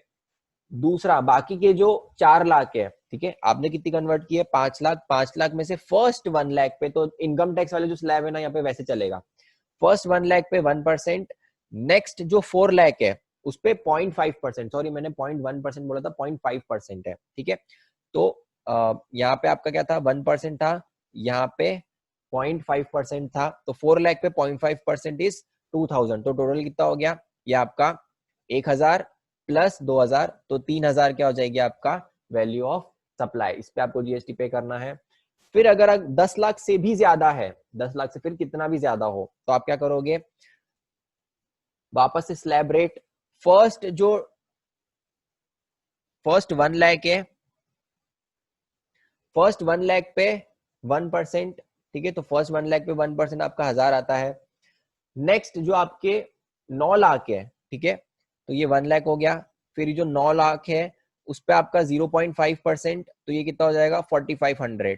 तो स्टार्टिंग के जो 10 लाख है उस पे इतना होगा, उसके ऊपर 10 लाख के ऊपर जितने भी हैं, तो 10 लाख के ऊपर कितने हैं 5 लाख और है, तो वो 5 लाख पे आपको 0.1% और करना है, जो कि आपका 500 रुपए हो जाएगा। तो इन दोनों को टोटल कर लो, तो 6000 रुपए आपका क्या हो जाएगा वैल्यू ऑफ सप्लाई, ठीक है। अब गवर्नमेंट ने क्या बोल रखा है कि ऐसे तो बढ़ता जाएगा बढ़ता जाएगा बढ़ता जाएगा, तो जनरली क्या होता है, जितना ज्यादा बल्क ट्रांजैक्शन होता है ना, उतनी percentage of commission in forex dealers का कम होता रहता है। तो इसलिए गवर्नमेंट ने क्या बोला कि मैक्सिमम जो वैल्यू होगी ना वो 60,000 होगी, 60,000 से ज्यादा हम कभी भी आपको उसके ज्यादा वैल्यू पे अगर बन भी रही है तो हम आपसे उस पर जीएसटी नहीं लेंगे, आपके मान लेना 60,000। जैसे ये सब मिला के स्लैब रेट्स मिला के अगर आपका 70,000 रुपीज हो रहा है, ठीक है, तो गवर्नमेंट क्या बोलेगी कि आप इस पे मत करो, मैक्सिमम 60,000 ही है, 60,000 पे आप जीएसटी पे कर दो, ठीक है। तो ये हमारा क्या था फॉरेक्स डीलर का पूरा था, और ये मैंने चार्ट की फॉर्म में यहाँ पे डाल रखा है, ठीक है। तो फॉरेक्स डीलर है, उसके पास 2 ऑप्शन है, ऑप्शन 1 और ऑप्शन 2, ठीक है। ऑप्शन 1 क्या है, उसमें आपको देखना पड़ेगा सबसे पहले कि कोई भी करेंसी इंडियन करेंसी है कि नहीं है, अगर आईएनआर है, ठीक है, और आरबीआई रेफरेंस रेट अवेलेबल है, मिनिमम वैल्यू होगी सर, मिनिमम वैल्यू होगी सर मतलब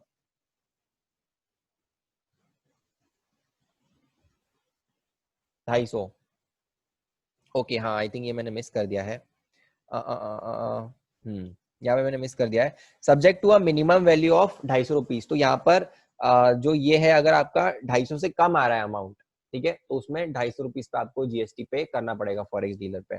ये मैं यहाँ पे मेंशन कर दूंगा मिनिमम। Thank you.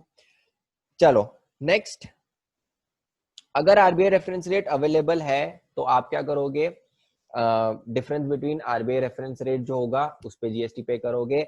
अगर आरबीआई रेफरेंस रेट अवेलेबल नहीं है तो क्या करोगे, जो भी 1% ऑफ द वैल्यू है आईएनआर वाली, उस पे आप जीएसटी पे कर दोगे। अगर दोनों करेंसी ही आईएनआर नहीं है, जापानीज येन से आपने डॉलर कन्वर्ट किया है, डॉलर से जापानीज येन किया है, तो क्या करोगे, उन दोनों को पहले सबसे पहले इंडियन करेंसी में कन्वर्ट करोगे, और जो लेसर ऑफ द टू होगी उसका 1% आप जीएसटी पे कर दोगे। ये क्या हो गया आपका फर्स्ट वाला ऑप्शन हो गया। सेकंड वाला ऑप्शन क्या है आपका, थोड़ा कॉम्पोजिशन टाइप्स है, उसमें क्या है, अप टू 1 लाख आपको 1% अमाउंट जितना भी है उस पर पे करना है। अप टू 10 लैक्स आपका क्या, अप टू 10 लैक्स ही होगा, वो क्या हो जाएगा आपका 1000। तो ये आपका अप टू 1 लाख वाला 1000 हो गया, plus 0.5% of the value above 1 lakh, ठीक है।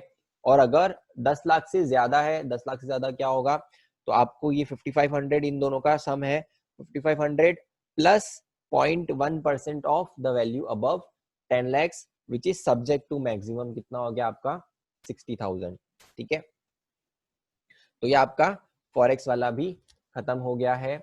देन अगर आप एयर ट्रेवल एजेंट हो तो आपको सिर्फ दो चीज याद रखनी है, अगर आप डोमेस्टिक फेयर के डोमेस्टिक फ्लाइट बुक कर रहे हो तो आपको कितना देना है, 5% ऑफ द बेसिक फेयर, और अगर आप इंटरनेशनल फ्लाइट बुक कर रहे हो तो कितना होगा, 10% ऑफ द बेसिक फेयर, ठीक है। बस इतना सा इसमें दो चीजें हैं, ज्यादा कुछ याद करने का नहीं है। एयर ट्रेवल एजेंट के लिए ये कॉम्पोजिशन स्कीम टाइप है, ठीक है। देन लाइफ इंश्योरेंस बिजनेस, अब ये बहुत अच्छा है, इंटरेस्टिंग है। इसमें क्या होता है कि लाइफ इंश्योरेंस कंपनी जो है वो लाइफ इंश्योरेंस देती है। अब इसमें अगर आप देखोगे तो पॉलिसीज अलग अलग टाइप की होती है।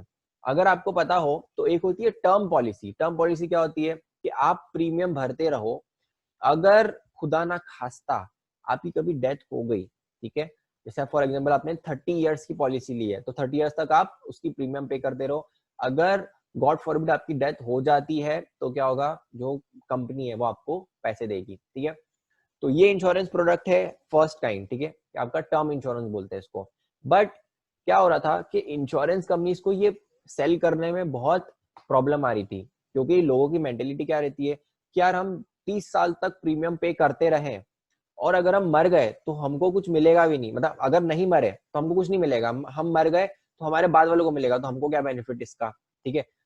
तो उनको क्या लगता था कि 30 साल तक पे करो, हम नहीं मरे तो जो भी पैसा था वो सब वेस्ट हो गया, ठीक है।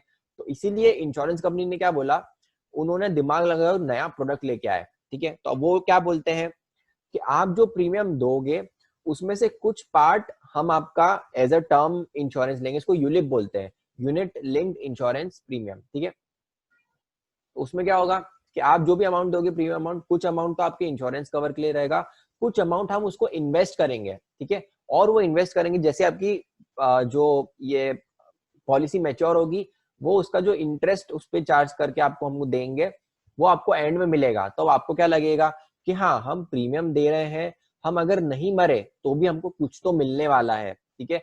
आइडियली मैं आपको बताऊं तो यूलिप कभी मत लेना, क्योंकि उसमें जो आपको परसेंटेज मिलता है वो बहुत कम रहता है। ऑलरेडी ऑल्दो मिलता है लेकिन वो क्या है, वो पैसा वही है जो आपने दिया है, राइट, ओके। ये क्या है, जो आपने दिया है वो पैसा है, वही आपको रिटर्न मिल रहा है, आपने इन्वेस्ट किया है वही आपको वापस मिल रहा है। तो कभी भी मैं आपको सजेस्ट करूंगा अगर आप इंश्योरेंस प्रीमियम पॉलिसी लो तो आप यूलिप कभी मत लेना, टर्म लेना अलग से और इन्वेस्टमेंट खुद का कर लेना, म्यूचुअल फंड में डाल देना पैसे, उसमें आपको ज्यादा रिटर्न मिलेगा, ठीक है। तो ये उसका इसीलिए कभी ये वाला प्रोडक्ट आया यूलिप वाला, ठीक है। तो अब इंश्योरेंस कंपनी वाले ऐसे लोगों को वो मेंटेलिटी पे खेलते हैं कि हाँ आपको इस केस में अगर आप नहीं भी मरे तो भी आपको पैसे मिलने वाले हैं, बट आप इतना नहीं सोचोगे कि यार वो तो आपके पैसे जो आपको वापस दे रहे हैं और वो भी कम इंटरेस्ट रेट पे, ठीक है। तो ये हो गया आपकी यूलिप पॉलिसी। अब उसमें क्या है, यूलिप पॉलिसी में क्या है कि कुछ अमाउंट आपका फॉर रिस्क प्रीमियम रहेगा, कुछ अमाउंट आपका इन्वेस्टमेंट है। अब इन्वेस्टमेंट पे कभी भी जीएसटी लगता है क्या? नहीं, वो क्या आपका ट्रांजैक्शन इन मनी, आपने वो दिया है एज एन इन्वेस्टमेंट, उस पर जीएसटी नहीं लगना चाहिए। तो जितनी भी आपकी प्रीमियम है उसमें से जो इन्वेस्टमेंट अमाउंट है वो माइनस कर दो, तो आपका क्या बच गया? रिस्क प्रीमियम, और उस पर ही जीएसटी लगेगा। ठीक है, तो अगर जब आप इंश्योरेंस कंपनी हो, आप किसी को इंश्योरेंस पॉलिसी बेच रहे हो, तो आपका जो रिस्क कवर है सिर्फ उस पे ही जीएसटी लगेगा। आपने बता रखा है जो पॉलिसी होल्डर है कि इसमें रिस्क के लिए इतना है, इन्वेस्टमेंट के लिए इतना है, तो आपने वो इन्वेस्टमेंट वाला अमाउंट हटा दिया, जो रिस्क है सिर्फ उस पे ही जीएसटी लगेगा। ठीक है, देन अगर सिंगल प्रीमियम एन्युटी है, अब ये क्या होता है? जैसे यहाँ पर तो क्या था, आप हर साल पैसे पैसे देते रहो और 30 साल के बाद आपको पैसे मिलने वाले हैं। यहाँ पे क्या है? सिंगल एन्युटी प्रीमियम, मतलब आपको एक साथ लम सम में बहुत सारे पैसे देने हैं, और उसके बाद अगर पॉलिसी जब मैच्योर होगी तब आपको लमसम में पैसे मिलेंगे। ठीक है, तो उस केस में गवर्नमेंट ने क्या बोला है? डायरेक्टली गवर्नमेंट ने सोचा है कि जनरली उसमें जो 10% रहता है वो रिस्क के लिए रहता है, बाकी इन्वेस्टमेंट के लिए रहता है। तो आपको क्या करना है उस केस में?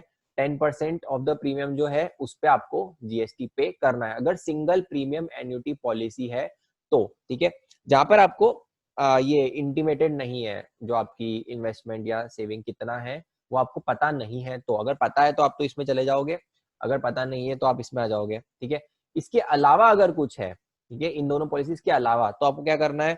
जो फर्स्ट ईयर की प्रीमियम है, जनरली उसमें फर्स्ट ईयर की प्रीमियम में कुछ एलिमेंट ज्यादा होता है सर्विसेज का, उसमें आपका जो इंश्योरेंस एजेंट है उसको भी कमीशन ज्यादा होता है। तो फर्स्ट ईयर की प्रीमियम में सर्विसेज वो आपको ज्यादा दे रहे हैं, तो इसलिए फर्स्ट ईयर की प्रीमियम में 25%, उसके बाद वाली जो प्रीमियम है उस पे 12.5% आपको जीएसटी पे करना है। ठीक है, और अगर आपका टर्म इंश्योरेंस है जिसमें पूरा अमाउंट आप किस पे दे रहे हो? रिस्क कवर पे ही दे रहे हो, रिस्क कवर के लिए ही दे रहे हो, आपका कोई इन्वेस्टमेंट अमाउंट नहीं है, तो आपका क्या हो जाएगा? एंटायर प्रीमियम पे आपको जीएसटी पे करना पड़ेगा। ठीक है, इसका एग्जांपल देख लेते हैं। ये रहा एग्जांपल, यूलिप स्कीम्स, तो मतलब एक इंश्योरेंस कंपनी है, उसके एक मंथ का आपको डेटा दे रखा है, आपको क्या कैलकुलेट करना है? वैल्यू ऑफ सप्लाई, ये अब आप बताओगे मुझे। ठीक है, वैल्यू ऑफ सप्लाई क्या होना चाहिए? तो on your marks, get set and go. ULIP schemes where investment amount is 40% of the gross premium and is intimated to the supply to the policy holder। ठीक है, तो आपका 40% क्या है इसमें से? इन्वेस्टमेंट अमाउंट है, तो कभी भी इन्वेस्टमेंट पे जीएसटी लगेगा क्या? नहीं, इन्वेस्टमेंट पे नहीं लगना चाहिए, तो आप इन्वेस्टमेंट अमाउंट हटा दो। बाकी बाकी लोग कहाँ गए?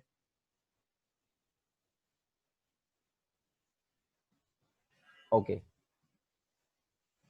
ठीक है, तो 10 लाख में से 40% हटा दिया आपने, बचा कितना? 60%, तो आपका 6 लाख क्या हो गया?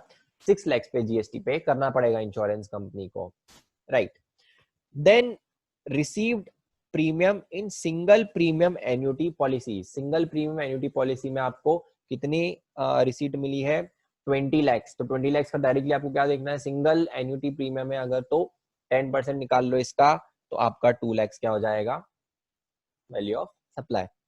Then premium received where investment amount is not disclose, तो अब इन्वेस्टमेंट अमाउंट डिस्क्लोज नहीं है, तो आपको किसमें जाना पड़ेगा? नॉर्मल वाले प्रोविजंस में जाना पड़ेगा। ठीक है, तो जो फर्स्ट ईयर की प्रीमियम है वो आपकी कितनी है? वो आपकी 4 लाख है, तो फर्स्ट ईयर की प्रीमियम पे कितना परसेंट लगाना चाहिए? कितना परसेंट में मान लू इसकी सप्लाई? 25%, तो ये आपका क्या हो जाएगा? 25%, 1 लाख। और आपका जो रेकरिंग प्रीमियम है, मतलब फर्स्ट ईयर के बाद वाली, वो आप उस पे आपको कितना करना पड़ेगा? 12.5%, तो वो भी आपका 1 लाख किया जाएगा। ठीक है, और लास्ट है अगर आपका टर्म इंश्योरेंस, जिसमें एंटायर प्रीमियम किसके लिए है? रिस्क कवर के लिए, तो इसमें क्या है? पूरा अमाउंट ही आपका रिस्क कवर का ही है, तो पूरे पे ही जीएसटी लगेगा, तो ये आपका क्या हो गया? 5 लाख। ठीक है, अब आपका नेक्स्ट है मार्जिन स्कीम। ठीक है, अब मार्जिन स्कीम क्या होती है और ये किसके लिए है? तो ये generally second hand goods dealer के ऊपर है। ठीक है, गवर्नमेंट ने कंसेशन दिया है कि जो सेकेंड हैंड डीलर्स हैं, जो आपके भंगार वाले होते हैं, उनके लिए कंसेशन है। ठीक है, तो उसमें क्या बोला है गवर्नमेंट ने कि आपका जो मार्जिन है उस पे ही आप जीएसटी पे करो। जनरली हम जीएसटी किस पे करते हैं? आप जो सेल्स करते हो उस पे जीएसटी पे करते हैं, राइट? बट इस केस में क्या बोला है गवर्नमेंट ने कि आपका जो मार्जिन है आप सिर्फ उस पे ही जीएसटी पे करो, आप सेल पे जीएसटी पे मत करो। ऐसा क्यों हुआ? ऐसा इसलिए हुआ क्योंकि बहुत बार ऐसा होता है कि ये लोग गुड्स ले लेते हैं, ठीक है, जितने पे भी इन्होंने लिया है। बहुत बार ऐसा होता है कि उतने अमाउंट से कम में इनको बेचना पड़ता है वो जो प्रोडक्ट है। तो अगर आपने कार ली सेकेंड हैंड 2 लाख में ली, ठीक है, 2 लाख पे 28% जीएसटी, तो आपको कितना हो गया? 56,000, ठीक है। बट जब आप इसको बेच रहे हो तब फॉर एग्जाम्पल वो 1 लाख में ही बिकी, ठीक है। अगर 1 लाख में ही बिकी तो क्या होगा? 1 लाख पे जीएसटी आप कितना चार्ज करोगे? 28%। तो आपका आउटपुट टैक्स 28% ही है और आपके पास इनपुट कितना पड़ा है? 56,000। तो वो अक्यूमुलेट होता जाएगा, ठीक है। क्योंकि यहाँ पे ऐसा बहुत होता है कि आप जितने में लेते हो आपका मतलब आपको आइडिया नहीं रहता है वो कितने में बिकेगा, ठीक है। तो इसलिए गवर्नमेंट ने क्या बोला कि आपका जो मार्जिन है उस पर आप जीएसटी पे करना, और अगर मार्जिन नहीं है, आप लॉस में बेच रहे हो, तो आप जीएसटी पे करना ही मत, ठीक है। तो अब क्या हो गया? आपका सेल एंड परचेज प्राइस का जो डिफरेंस है उस पर आपको जीएसटी पे करना है। अगर ये वैल्यू नेगेटिव है, मतलब अगर आपको लॉस हो रहा है, तो आपको इग्नोर ही करना है, आपको उस पर जीएसटी पे करना ही नहीं है, ठीक है। और एक और एग्जाम्पशन है, अगर आपने intrastate supply of second hand goods किया है by an unregistered person to a registered second hand goods dealer, तो वो जीएसटी से हटा दिया है। मतलब अगर आपने परचेज जो आप करोगे, मतलब आपने वो गुड्स अगर आपने अनरजिस्टर्ड पर्सन से खरीदा है ना, तो वो आप आगे भी बेचोगे तो वो भी आपका एग्जाम्प्ट ही है, ठीक है। इसलिए मैंने चार्ट बनाया है, वो आप चार्ट देख सकते हो, मैं आपको समझाऊंगा चार्ट है क्या। तो चार्ट में क्या है? Purchase value of second hand goods, उसके केस में आपकी वैल्यू ऑफ सप्लाई, यहाँ पे वैल्यू ऑफ सप्लाई लिखना चाहिए मुझे, value of supply in case of purchase second hand goods. तो आप क्या करोगे? सबसे पहले अगर वो आपने परचेज किया था, sir is this optional method margin scheme normal scheme में दे सकते हैं क्या? हाँ, नॉर्मल स्कीम में कर सकते हैं। तो ये नॉर्मल स्कीम भी आपके ऊपर है, ये ऑप्शनल है, ठीक है। देखो यहाँ पे हम लैंग्वेज पढ़ते हैं।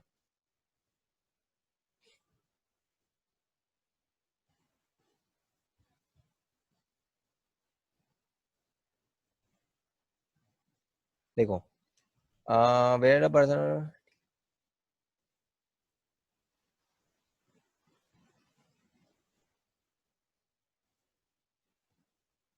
the value of supply shall be difference between selling price and purchase price, and the value of such supply is negative, it shall be ignored.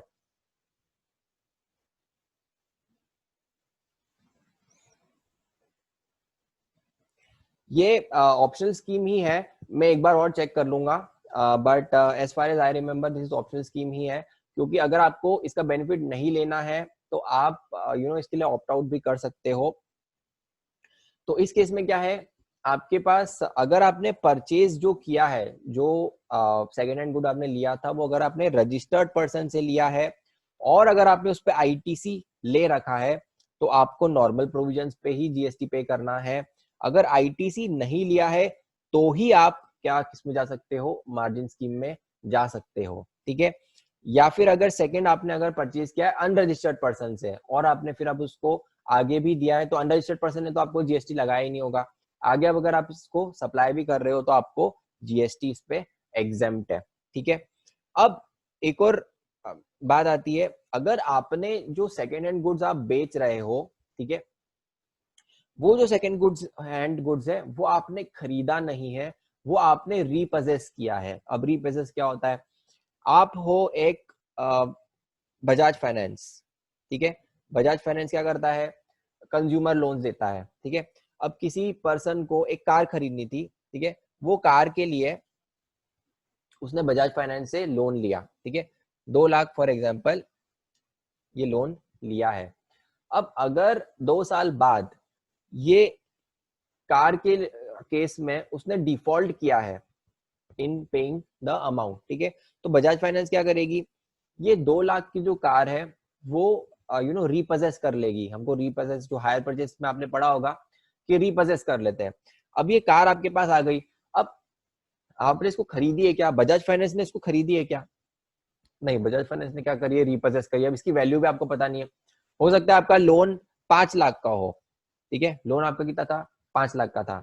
5 lakh का तो नहीं होगा, फॉर एग्जाम्पल 2 लाख का ही लोन था, पूरा आपने 100% फाइनेंस किया था, 2 लाख का लोन था।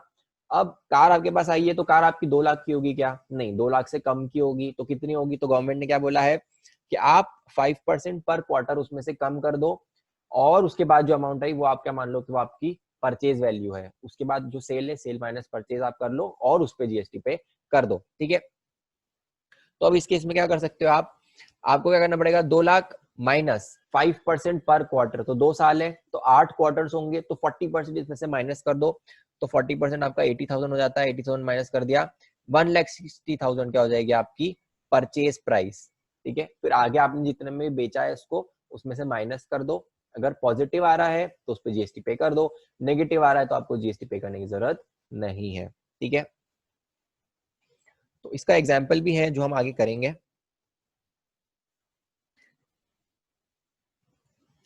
ठीक है। तो आपको ये समझ में आया।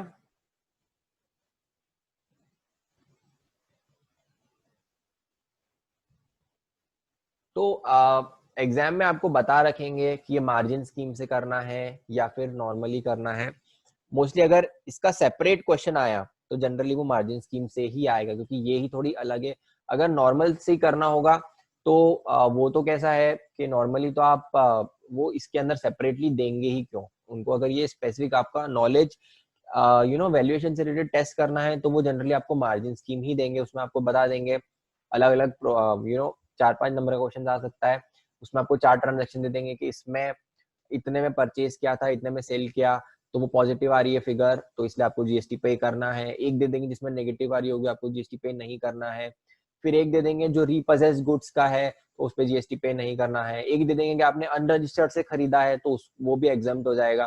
तो वैसा आएगा, तो वो मार्जिन स्कीम पे ही आएगा अगर इसका सोल क्वेश्चन आया तो, ठीक है। Then value of okay then value of redeemable vouchers, stamps, coupons, tokens. आपने अमेजोन का वाउचर लिया 5,000 रुपए का, आप उस पर जीएसटी, अमेजोन जीएसटी कितने पे करेगा, तो मतलब अगर आपको आइडेंटिफाइड है पहले से ही तो ये आपको उस टाइम जीएसटी पे करना पड़ेगा। अगर आइडेंटिफाइबल नहीं है तो आप कब जीएसटी पे करोगे, तब तो आप बाद में करोगे जब वो रिडीम करेगा, और रिडीम के टाइम पे तो आपको पता रहेगा है ना उसकी वैल्यू क्या है, जो आप जो गुड्स बेच रहे हो उस पर ही जीएसटी लगेगा। बट अगर पहले ही, जैसे बैगिट का वाउचर का मैंने एग्जांपल दिया था, बैगिट का वाउचर कैसा है, आप उससे बैग ही ले सकते हो, ठीक है। तो आपने 5,000 का वाउचर अगर इशू किया तो आप टैक्स कितने पे लगाओगे, जितने की वैल्यू का उससे गुड्स खरीद सकते हैं। तो 5,000 का वाउचर है तो आप 5,000 की वैल्यू का गुड्स खरीद सकते हो, तो आपको जीएसटी कितने पे करना है, 5,000 पे। तो ये क्या हो गया आपका monetary value of the goods and services जो उससे कर सकते हैं। 1.05 टू दी पावर 4 होगा ना, 1.05 टू दी पावर 4,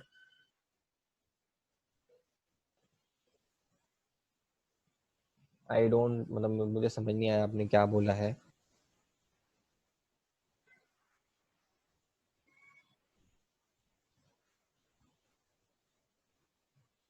चलो ये we'll take it on WhatsApp, आपका जो भी डाउट है। देन आपका है ये प्रोविजन जो कि गवर्नमेंट ने क्या बोला है कि अब इसमें दिक्कत पता है क्या आ रही थी, जैसे मैं आपको सर्विस टैक्स की बात करो ना, तो सर्विस टैक्स में क्या होता था, पूरे इंडिया में एक ही लॉ लगता था सर्विस टैक्स, आपको एक ही रजिस्ट्रेशन लेना पड़ता था पूरे पूरे इंडिया में, ठीक है। तो उस टाइम पे अगर आप एक सर्विस दे रहे हो एक कंपनी से, एक ऑफिस से दूसरे ऑफिस में, तो उस पर सर्विस टैक्स नहीं लगता था। जैसे आपका फॉर एग्जाम्पल हेड ऑफिस है मुंबई में, ठीक है। अब सारी आप जो अकाउंटिंग है वो यहीं पे करवाते हो, सारी अकाउंटिंग आपकी कहाँ पे होती है, हेड ऑफिस में। आपका एक फैक्ट्री है, ठीक है, जो कि है गुजरात में, वहां पे आप क्या करते हो, प्रोडक्शन, ठीक है। अब ये जो हेड ऑफिस है ये सारी अकाउंटिंग यहाँ पे करता है, ठीक है। तो अकाउंटिंग का काम हो गया। देन जो आपका एचआर फंक्शन है वो भी यहीं से होता है।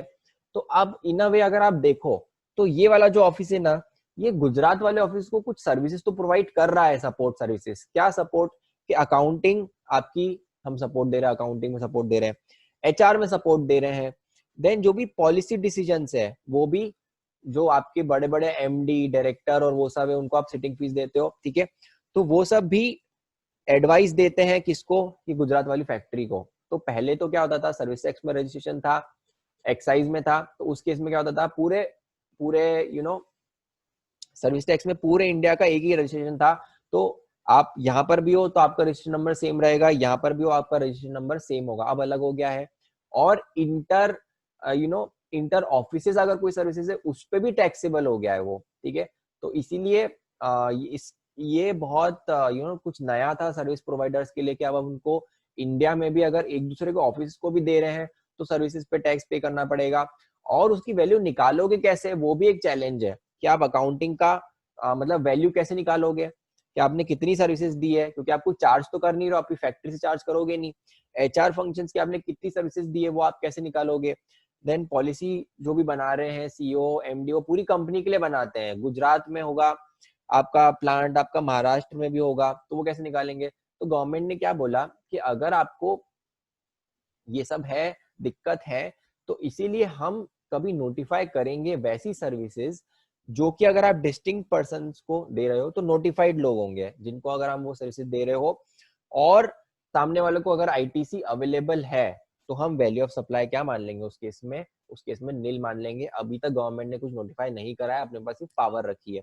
गवर्नमेंट को जब लगेगा गवर्नमेंट उसमें नोटिफाई कर देगी, ठीक है। आगे बढ़ते हैं। Then value of supply in case of pure agent. अब ये थोड़ा इंटरेस्टिंग है, इसमें से क्वेश्चन आ भी सकता है। प्योर एजेंट क्या होता है। तो आप जैसे अगर आपने आर्टिकलशिप में थोड़ा कभी काम किया होगा तो वहां पे कैसा होता है कि आप एक तो फीस चार्ज करते हो वो पर्सन से। जैसे फॉर एग्जांपल आपको एक पैन लेना है, ठीक है, आपके क्लाइंट है, उसने बोला कि मुझे परमानेंट अकाउंट नंबर चाहिए इनकम टैक्स से, आप मुझे लाके दो, ठीक है। तो आप क्या करोगे, आप सबसे पहले ये देखोगे, वो आपसे फीस मांगेगा, तो आप क्या देखोगे, आप सबसे पहले कैलकुलेट करोगे कि आपको फीस कितनी देनी पड़ेगी इनकम टैक्स डिपार्टमेंट को। जैसे फॉर एग्जांपल आपके 100 रुपए फॉर एग्जांपल आपको पैन में वहां पे देना पड़ता है, ठीक है। उसमें आप क्या ऐड करोगे, अपनी फीस ऐड करोगे। तो आपने क्या बोला, 400 रुपीज मेरी फीस है, तो 500 रुपीज में मैं आपको पैन ला के दे दूंगा, आपका पैन बना के दे दूंगा, ठीक है। अब आपको जीएसटी कितने पे चार्ज करना है, ठीक है, तो वो आपको क्या देखना पड़ेगा। ये जो 100 रुपए है ये आपका मार्जिन है क्या, आपका कंसल्टेंसी फीस है क्या, नहीं, ये क्या है, स्टैट्यूटरी ड्यू है। और ये स्टैट्यूटरी ड्यू, स्टैट्यूटरी फीस जो है वो आप किसको देने वाले हो, वो गवर्नमेंट को देने वाले हो, ठीक है।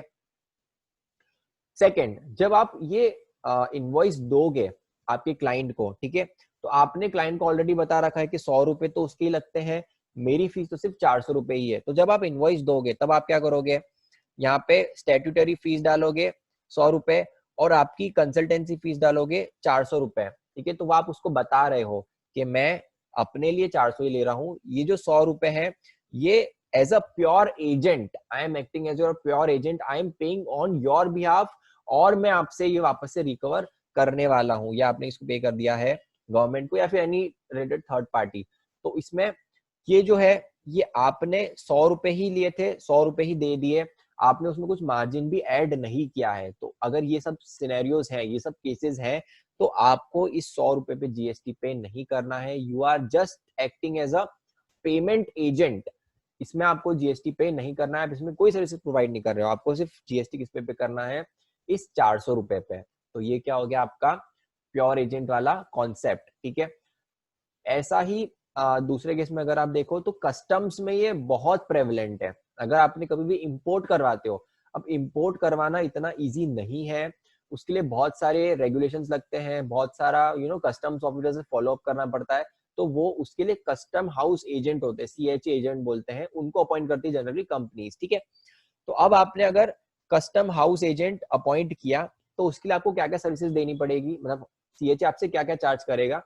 तो वो उसमें बहुत सारी चीजें, आपकी टैक्सेस भी होते हैं, जो पोर्ट चार्जेस भी होते हैं, तो वो सब क्या हो जाएंगे, आपके प्योर एजेंट हो जाएंगे, ठीक है। तो हम एक एग्जांपल करेंगे इसमें प्योर एजेंट वाला, वो आपको और क्लियर होगा, ठीक है। उसके पहले मैं आपको एक बार ये बता देता हूँ कि उसमें क्या क्या चीजें आएगी, ठीक है। तो expenses charge by supplier as a pure agent shall be excluded अगर सारी कंडीशन सेटिस्फाइड है। तो क्या है, supplier makes payment on behalf of the recipient. तो आप जैसे हम ये वाला अगर ये फीस वाले की बात करें, तो आप जो फीस पे कर रहे हो ये 100 रुपए गवर्नमेंट को, वो आप उसमें आप डालोगे भी क्या, आप उसमें अपना नाम डालोगे क्या, इनवॉइस अपने नाम से बनवाओगे क्या, नहीं, आप उसमें आपका जो क्लाइंट है उसका ही नाम डालोगे कि उसकी उसकी जो कंपनी है उसका नाम ही डालोगे कि मुझे इस नाम पे पैन चाहिए, ठीक है। तो आपने जो सिर्फ पेमेंट किया है वो उसके बिहाफ पे किया है सिर्फ, ठीक है। इनवॉइस में आपको सेपरेटली दिखाना पड़ेगा कि आपने इतना amount as a pure agent pay किया है, वो आप रिकवर कर रहे हो सिर्फ, ठीक है। देन वो जो सप्लाई है that is other than your normal supply. तो नॉर्मल सप्लाई आपका क्या है, 400 रुपए जो आपकी कंसल्टेंसी फीस है वो, और ये जो है ये इससे अलग है, 100 रुपए आप अलग से ले रहे हो। अगर आप इसमें मिक्स करके आप उसको बोल देते कि मैं 500 रुपए चार्ज कर रहा हूँ और इसमें सब आ गया, ठीक है, तो अब आपको पूरे 500 रुपए जीएसटी पे करना पड़ेगा अगर ये सेपरेटली नहीं है तो, ठीक है। देन प्योर एजेंट की डेफिनेशन क्या दे रखी है कि प्योर एजेंट आपके साथ कॉन्ट्रेक्चुअल अग्रीमेंट आप करते हो तो आप प्योर एजेंट हो, जिसमें आप क्या बोलते हो, आप सप्लाई के बारे में बात करते हो। आप कभी भी वो जो गुड्स या सर्विसेज उस पर खुद का टाइटल होल्ड नहीं करोगे, ठीक है। आप कभी भी वो सर्विसेज अपने नाम से नहीं लोगे, अगर गुड्स भी ले रहे हो तो अपने नाम से नहीं लोगे, सिर्फ लेके दे दोगे, ठीक है। कभी भी आपके टाइटल में नहीं आएगा, किसी को बता नहीं सकते कि मेरा गुड्स है। सेकेंड, आपका उसमें कुछ इंटरेस्ट नहीं है उस गुड्स और सर्विसेज में। और लास्ट, आपका जो एक्चुअल अमाउंट है वही आप उससे रिकवर करोगे, उससे कोई कम या ज्यादा आप रिकवर नहीं करोगे, ठीक है। तो अगर ये सब कंडीशंस होगी तो आप क्या कर सकते हो, आप जस्ट अ सेकेंड,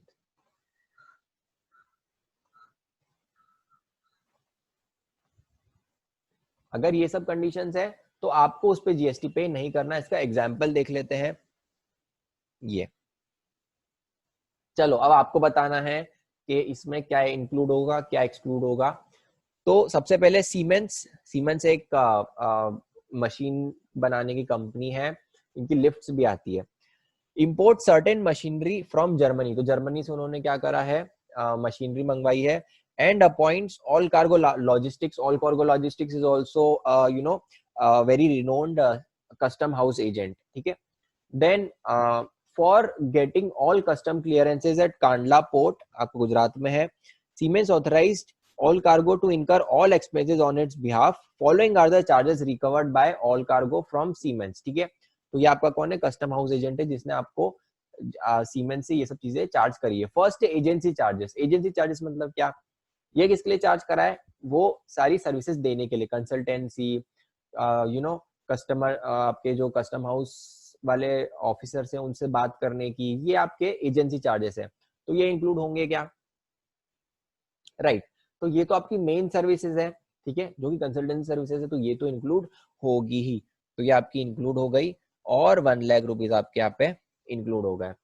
सेकेंड, उसने इंपोर्ट किया तो उसने कस्टम्स ड्यूटी पे करी है, तो बीसीडी पे करी होगी, ठीक है, आईजीएसटी पे किया होगा, उसने आपके बिहाफ पे किया। उसमें जब वो जीएसटी नंबर भी देगा कि ये किसका पे कर रहा हूं, तो वो आपका नंबर देगा, वो खुद का नंबर कभी भी नहीं देगा। डायरेक्टली जो क्रेडिट है वो भी आपके अकाउंट में आएगा, आपकी जीएसटीआर 2A में दिखेगा, ठीक है। तो ये आप एक्सक्लूड करोगे क्योंकि वो उसने आपके बिहाफ पे किया है, ठीक है, तो वो यहाँ पर नहीं आएगा। नेक्स्ट है पोर्ट चार्जेस। तो पोर्ट चार्जेस भी कैसा होता है जनरली, जैसे अगर आप इसकी बात करो, आपका जो कांडला पोर्ट है, ठीक है, तो ये अडानी पोर्ट एंड एसईजेड वाले जो हैं वो मैनेज करते हैं गुजरात के पोर्ट्स। अब उस केस में भी क्या होगा, बैक टू बैक अरेंजमेंट रहेगा। पोर्ट ने ये जो एजेंट है उसको चार्ज किया होगा, वो आपसे सेम अमाउंट चार्ज करेगा, तो ये भी आपका एक्सक्लूडेड होगा। Then loading and unloading charges, तो ये भी वैसा ही है। पोर्ट जो है, नहीं, इसमें भी जो पोर्ट है ना वही चार्ज करता है सीएचए को, और सीएचए आपसे चार्ज करता है। ये भी बैक टू बैक अरेंजमेंट है, same as this port charges. तो ये दोनों ऑलमोस्ट इनका नेचर सेम ही होता है, तो ये भी एक्सक्लूड होगा। Then accommodation expenses. अब अकोमोडेशन एक्सपेंसेस क्या होते हैं कि वहां से फॉर एग्जांपल कोई बंदा ऑल कार्गो का उसको कुछ मीटिंग के लिए जाना पड़ा कस्टम्स ऑफिसर से, तो वो गुजरात गया होगा, वहां पर रुका होगा एक होटल में, ठीक है। तो ये क्या होता है, ये आउट ऑफ पॉकेट एक्सपेंसेस होते हैं, जो आप भी करते हो, आप भी ऑडिट में जाते हो तो out of pocket expenses charge करते हो। तो ये आपका, अब जब वो वहां पे जाके रुकेगा, ठीक है, होटल में, तो वो आपका नाम दिखाएगा क्या, वो दिखाएगा कि मैं सीमेंस से आया हूँ और रुका हुआ हूँ, नहीं, वो क्या बोलेगा, वो पर्सनल नाम पे बुकिंग करेगा, पर्सनली रहेगा, वो कभी भी आपको रिप्रेजेंट नहीं करेगा वहां पे, ठीक है। जो नाम भी देगा, इनवॉइस भी बनेगा, वो खुद के नाम पे ही बनवाएगा। तो ये इंक्लूड होगा क्योंकि he is not acting as your pure agent, तो यहाँ पे 2000 की वैल्यू ऐड हो जाएगी। ट्रेवलिंग एक्सपेंसेस है, जब वो गया है तो उसने ट्रेवल किया होगा, फ्लाइट से गया होगा या फिर ट्रेन से गया होगा, जैसे भी कैब वैब, तो ये भी आपके इंक्लूड हो जाएंगे 4000 रुपए। स्टेशनरी, आपने उसके लिए स्टेशनरी यूज किया, उसके लिए आप अलग से चार्ज कर रहे हो, तो this is also you know kind of composite supply, तो ये भी आपको ऐड करना पड़ेगा। Then documentation charges, documentation charges हैं वो भी सेम ही है। आपके कुछ यू नो डॉक्यूमेंट आपने फाइलिंग करी होगी, कुछ भी आपके लिए करी होगी उन्होंने, ठीक है, तो वो भी आपके इंक्लूड होंगे। और लास्ट है इंटरेस्ट ऑन लेट पेमेंट, तो जो इंटरेस्ट है वो लेट पे किया है, मतलब जो फीस है सीमेंस ने वो लेट पे करी है, उसके लिए कितने चार्ज किया है, 500 रुपीज इंटरेस्ट। अब ये भी आपका कंपोजिट सप्लाई होगा। हमने कल ही पढ़ा था कि ये सब चीजें इंक्लूड होती है, इंटरेस्ट है तो भी इंक्लूड होगा, क्योंकि ये कोई अलग सेपरेट ट्रांजेक्शन नहीं है। अगर वो सेपरेटली लोन देते है ना, अगर ऑल कार्गो सेपरेटली लोन देता इसको सीमेंस को और बोलता है कि अब इस पे इंटरेस्ट मुझे देना, तो आपका एक्सक्लूड होता, एग्जाम्प्ट होता, बट इस केस में एक्सक्लूड नहीं होगा, एग्जाम नहीं होगा, इंक्लूड होगा। और एक और चीज, इंस्टीट्यूट हमेशा क्या मानता है, जो कल भी हमने देखा था एग्जाम्पल एक क्वेश्चन में, कि जो 500 है this is inclusive of GST, ठीक है। तो आपको क्या करना पड़ेगा, इसको 500 इंटू, और ये सर्विसेज है, सर्विसेज पे अगर कोई दूसरा स्पेसिफिकली रेट नहीं दिया हो तो 18% ही लगता है, ठीक है। तो आप क्या करोगे, इसको करोगे इंटू 100 डिवाइडेड बाय 118, और जो वैल्यू आएगी वो यहाँ पर आप लिखोगे, ठीक है। तो यहाँ पे आपकी टैक्सेबल वैल्यू आ जाएगी, तो ये मैंने आंसर में दे रखी है, टैक्सेबल वैल्यू आपकी इतनी आएगी, ये 424 आएगा, और ये आपकी टैक्सेबल वैल्यू इतनी आएगी, ठीक है। अब आगे बढ़ते हैं, आपका ये प्योर एजेंट का भी खत्म हो गया, सिर्फ अब 2 मिनट और लगेंगे और हमारा 12:30 तक आपका ये सेशन एंड हो जाएगा, ठीक है। देन अब अगर आपको रेट ऑफ एक्सचेंज है, रेट ऑफ एक्सचेंज कब यूज करना पड़ता है, अगर आप एक्सपोर्ट कर रहे हो या फिर आप इंपोर्ट कर रहे हो, ठीक है। जैसे आपने इंपोर्ट किया, तो जो सामने वाली पार्टी है वो आपसे, जो सप्लायर है वो आपसे $500 चार्ज कर रही है, तो अब आपको जीएसटी भरना है इंपोर्ट पे, ठीक है। तो आप कैसे पे करोगे, तो वो उसको आप कन्वर्ट करोगे कैसे, सर्विसेज है तो जनरली एक्सेप्टेड अकाउंटिंग प्रिंसिपल, आप उसको जो एंट्री करोगे अपने बुक्स ऑफ अकाउंट में, वो जिस रेट पे करोगे उस पे आपको जीएसटी पे करना पड़ेगा। और अगर गुड्स है तो वो सीबीआईसी का जो रेट होता है उस पे करना पड़ेगा, ठीक है। तो rate of exchange of currency हो गया। और लास्ट है, अगर आप किसी से कुछ पैसे ले रहे हो जिसमें आपने जीएसटी अलग से चार्ज नहीं किया है, तो क्या मान लिया जाएगा कि जो भी अमाउंट है that is inclusive of GST, और आपको रिवर्स कैलकुलेट करके उस पे जीएसटी पे करना पड़ेगा। जैसे हमारा इंटरेस्ट वाला जो रहता था, ये उसके बारे में दे रखा है कि इंटरेस्ट जो उसने दिया वो उसने क्या बोला कि फाइनल है, मैं इससे ज्यादा नहीं देने वाला हूँ, तो आप क्या करोगे, वैल्यू कैसे निकालोगे, उसको रिवर्स कैलकुलेट करके आप जो हम निकालते हैं इंटू 100 डिवाइडेड बाय 118, ये वही वाला कॉन्सेप्ट यहाँ पर दे रखा है, ठीक है। तो ये रूल है आपका 35। तो इस हिसाब से हमारा वैल्यू ऑफ सप्लाई आज खत्म होता है। और ये जो है, ये इसकी भी मैंने समरी दे रखी है पूरी। सर कल के क्लिप प्लीज सेंड कर दीजिएगा आज, क्वेश्चन की क्लिप, और वो एक्चुअली वो वीडियो है, और उसमें कैसा है कि मुझे कट और पेस्ट करने में बहुत टाइम लगता है। जैसे अगर आपने इसमें भी देखा हो तो मैं 5 बजे तक ये अपलोड कर पाता हूँ, तो उसमें कैसा होता है कि मुझे कट करना पड़ता है। जैसे मैंने स्टार्ट किया ये आपको पढ़ाना, ठीक है, तो उसमें क्या होता है कि बीच बीच में कभी कोई किसी का वीडियो ऑन हो जाता है, या फिर कोई यू नो जो भी नया ज्वाइन करता है कभी भी उसका वीडियो आ जाता है, मुझे वो हटाना पड़ता है, एक उसमें एडिटिंग करनी पड़ती है। देन जो स्टार्टिंग का टाइम है वो मुझे डिलीट करना पड़ता है, बाद का टाइम डिलीट करना पड़ता है, तो उसमें ही मुझे 5 तक बच जाती है। तो इसीलिए इट्स अ कम्बरसम टास्क। इसीलिए मैं आपको बोलूंगा कि अगर आप जो पूरा सॉल्यूशन जो मैंने आपको करवाया ना, वो सेम टू सेम सॉल्यूशन आपका बुक में है, बुक में दे रखा है। तो अगर आप उसको रेफर करोगे तो आपको वापस से क्लिक हो जाएगा कि मैंने सब चीजें क्या बताई थी, और मैंने वही बताया जो कि इंस्टीट्यूट के मॉड्यूल में है। तो इसलिए मैं आपको रिक्वेस्ट करूंगा कि आप प्लीज मॉड्यूल एक बार देख लो, उसके बाद भी अगर आपको कुछ डाउट हो तो आप वो मुझसे पूछ सकते हो, ठीक है। देन ये मैंने पूरा यहाँ पर आपको समरी में दे रखा है, समरी में क्या क्या है, तो आपको लॉटरी बैटरी टिकिंग ये है। हम लोग इसमें वापस से एक बार रिवाइज करा देता हूँ कि अगर लॉटरी बैटिंग या फिर गैम्बलिंग है तो आपका क्या होगा, अगर स्टेट गवर्नमेंट रन कर रही है तो 12% के हिसाब से आप रिवर्स कैलकुलेट करोगे। अगर किसी को ऑथराइज करा है स्टेट गवर्नमेंट ने, वो रन कर रही है तो 28% के हिसाब से बैक कैलकुलेट करोगे। और उसके अलावा अगर बैटिंग गैम्बलिंग है तो 100% ऑफ द बेट अमाउंट आपका क्या हो जाएगा, उस पर जीएसटी पे करना है। फॉरेन एक्सचेंज है डीलर, तो उसके पास दो ऑप्शन है, ऑप्शन 1 और ऑप्शन 2। फर्स्ट में आरबीआई रेट का डिफरेंस, अगर आपके पास आरबीआई रेट है, आरबीआई रेट नहीं है तो जो कन्वर्ट कर रहे हो उसका 1% आप क्या ले लोगे, वैल्यू ऑफ सप्लाई। अगर दोनों में से कोई भी करेंसी इंडियन करेंसी नहीं है तो जो लेसर करेंसी है आरबीआई रेट से कन्वर्ट करके उसका जो अमाउंट आ रहा है उसका 1% आप ले लोगे वैल्यू ऑफ सप्लाई। ऑप्शन 2 क्या है, एज पर स्लैब रेट, तो 1 लाख तक का आपका जो भी रहेगा अमाउंट उस पर 1% लगेगा और मिनिमम कितना है, 250 रुपए। ठीक है, वैल्यू ऑफ सप्लाई मिनिमम 250 होनी चाहिए। अगर 1 लाख से ज्यादा है और 10 लाख से कम है तो जो आपकी 1 लाख की वैल्यू है उस पे फर्स्ट 1 लाख पे 1%, 1 लाख से ऊपर जितना भी है उस पे 0.5% और। ठीक है, और यदि अगर आपका 10 लाख से भी ज्यादा है तो क्या करोगे, एक 0 to 1 लाख 1%, 1 लाख टू 10 लाख आपका 0.5% और 10 लाख से ऊपर जितना भी है वो क्या हो जाएगा 0.1% और मैक्सिमम आपका 60,000 से ज्यादा वैल्यू आप आ रही है तो आप उसको इग्नोर कर सकते हो। एयर ट्रेवल एजेंट अगर डोमेस्टिक फ्लाइट बुकिंग करवा रहा है तो 5% ऑफ द बेसिक फेयर और इंटरनेशनल करवा रहा है तो 10%।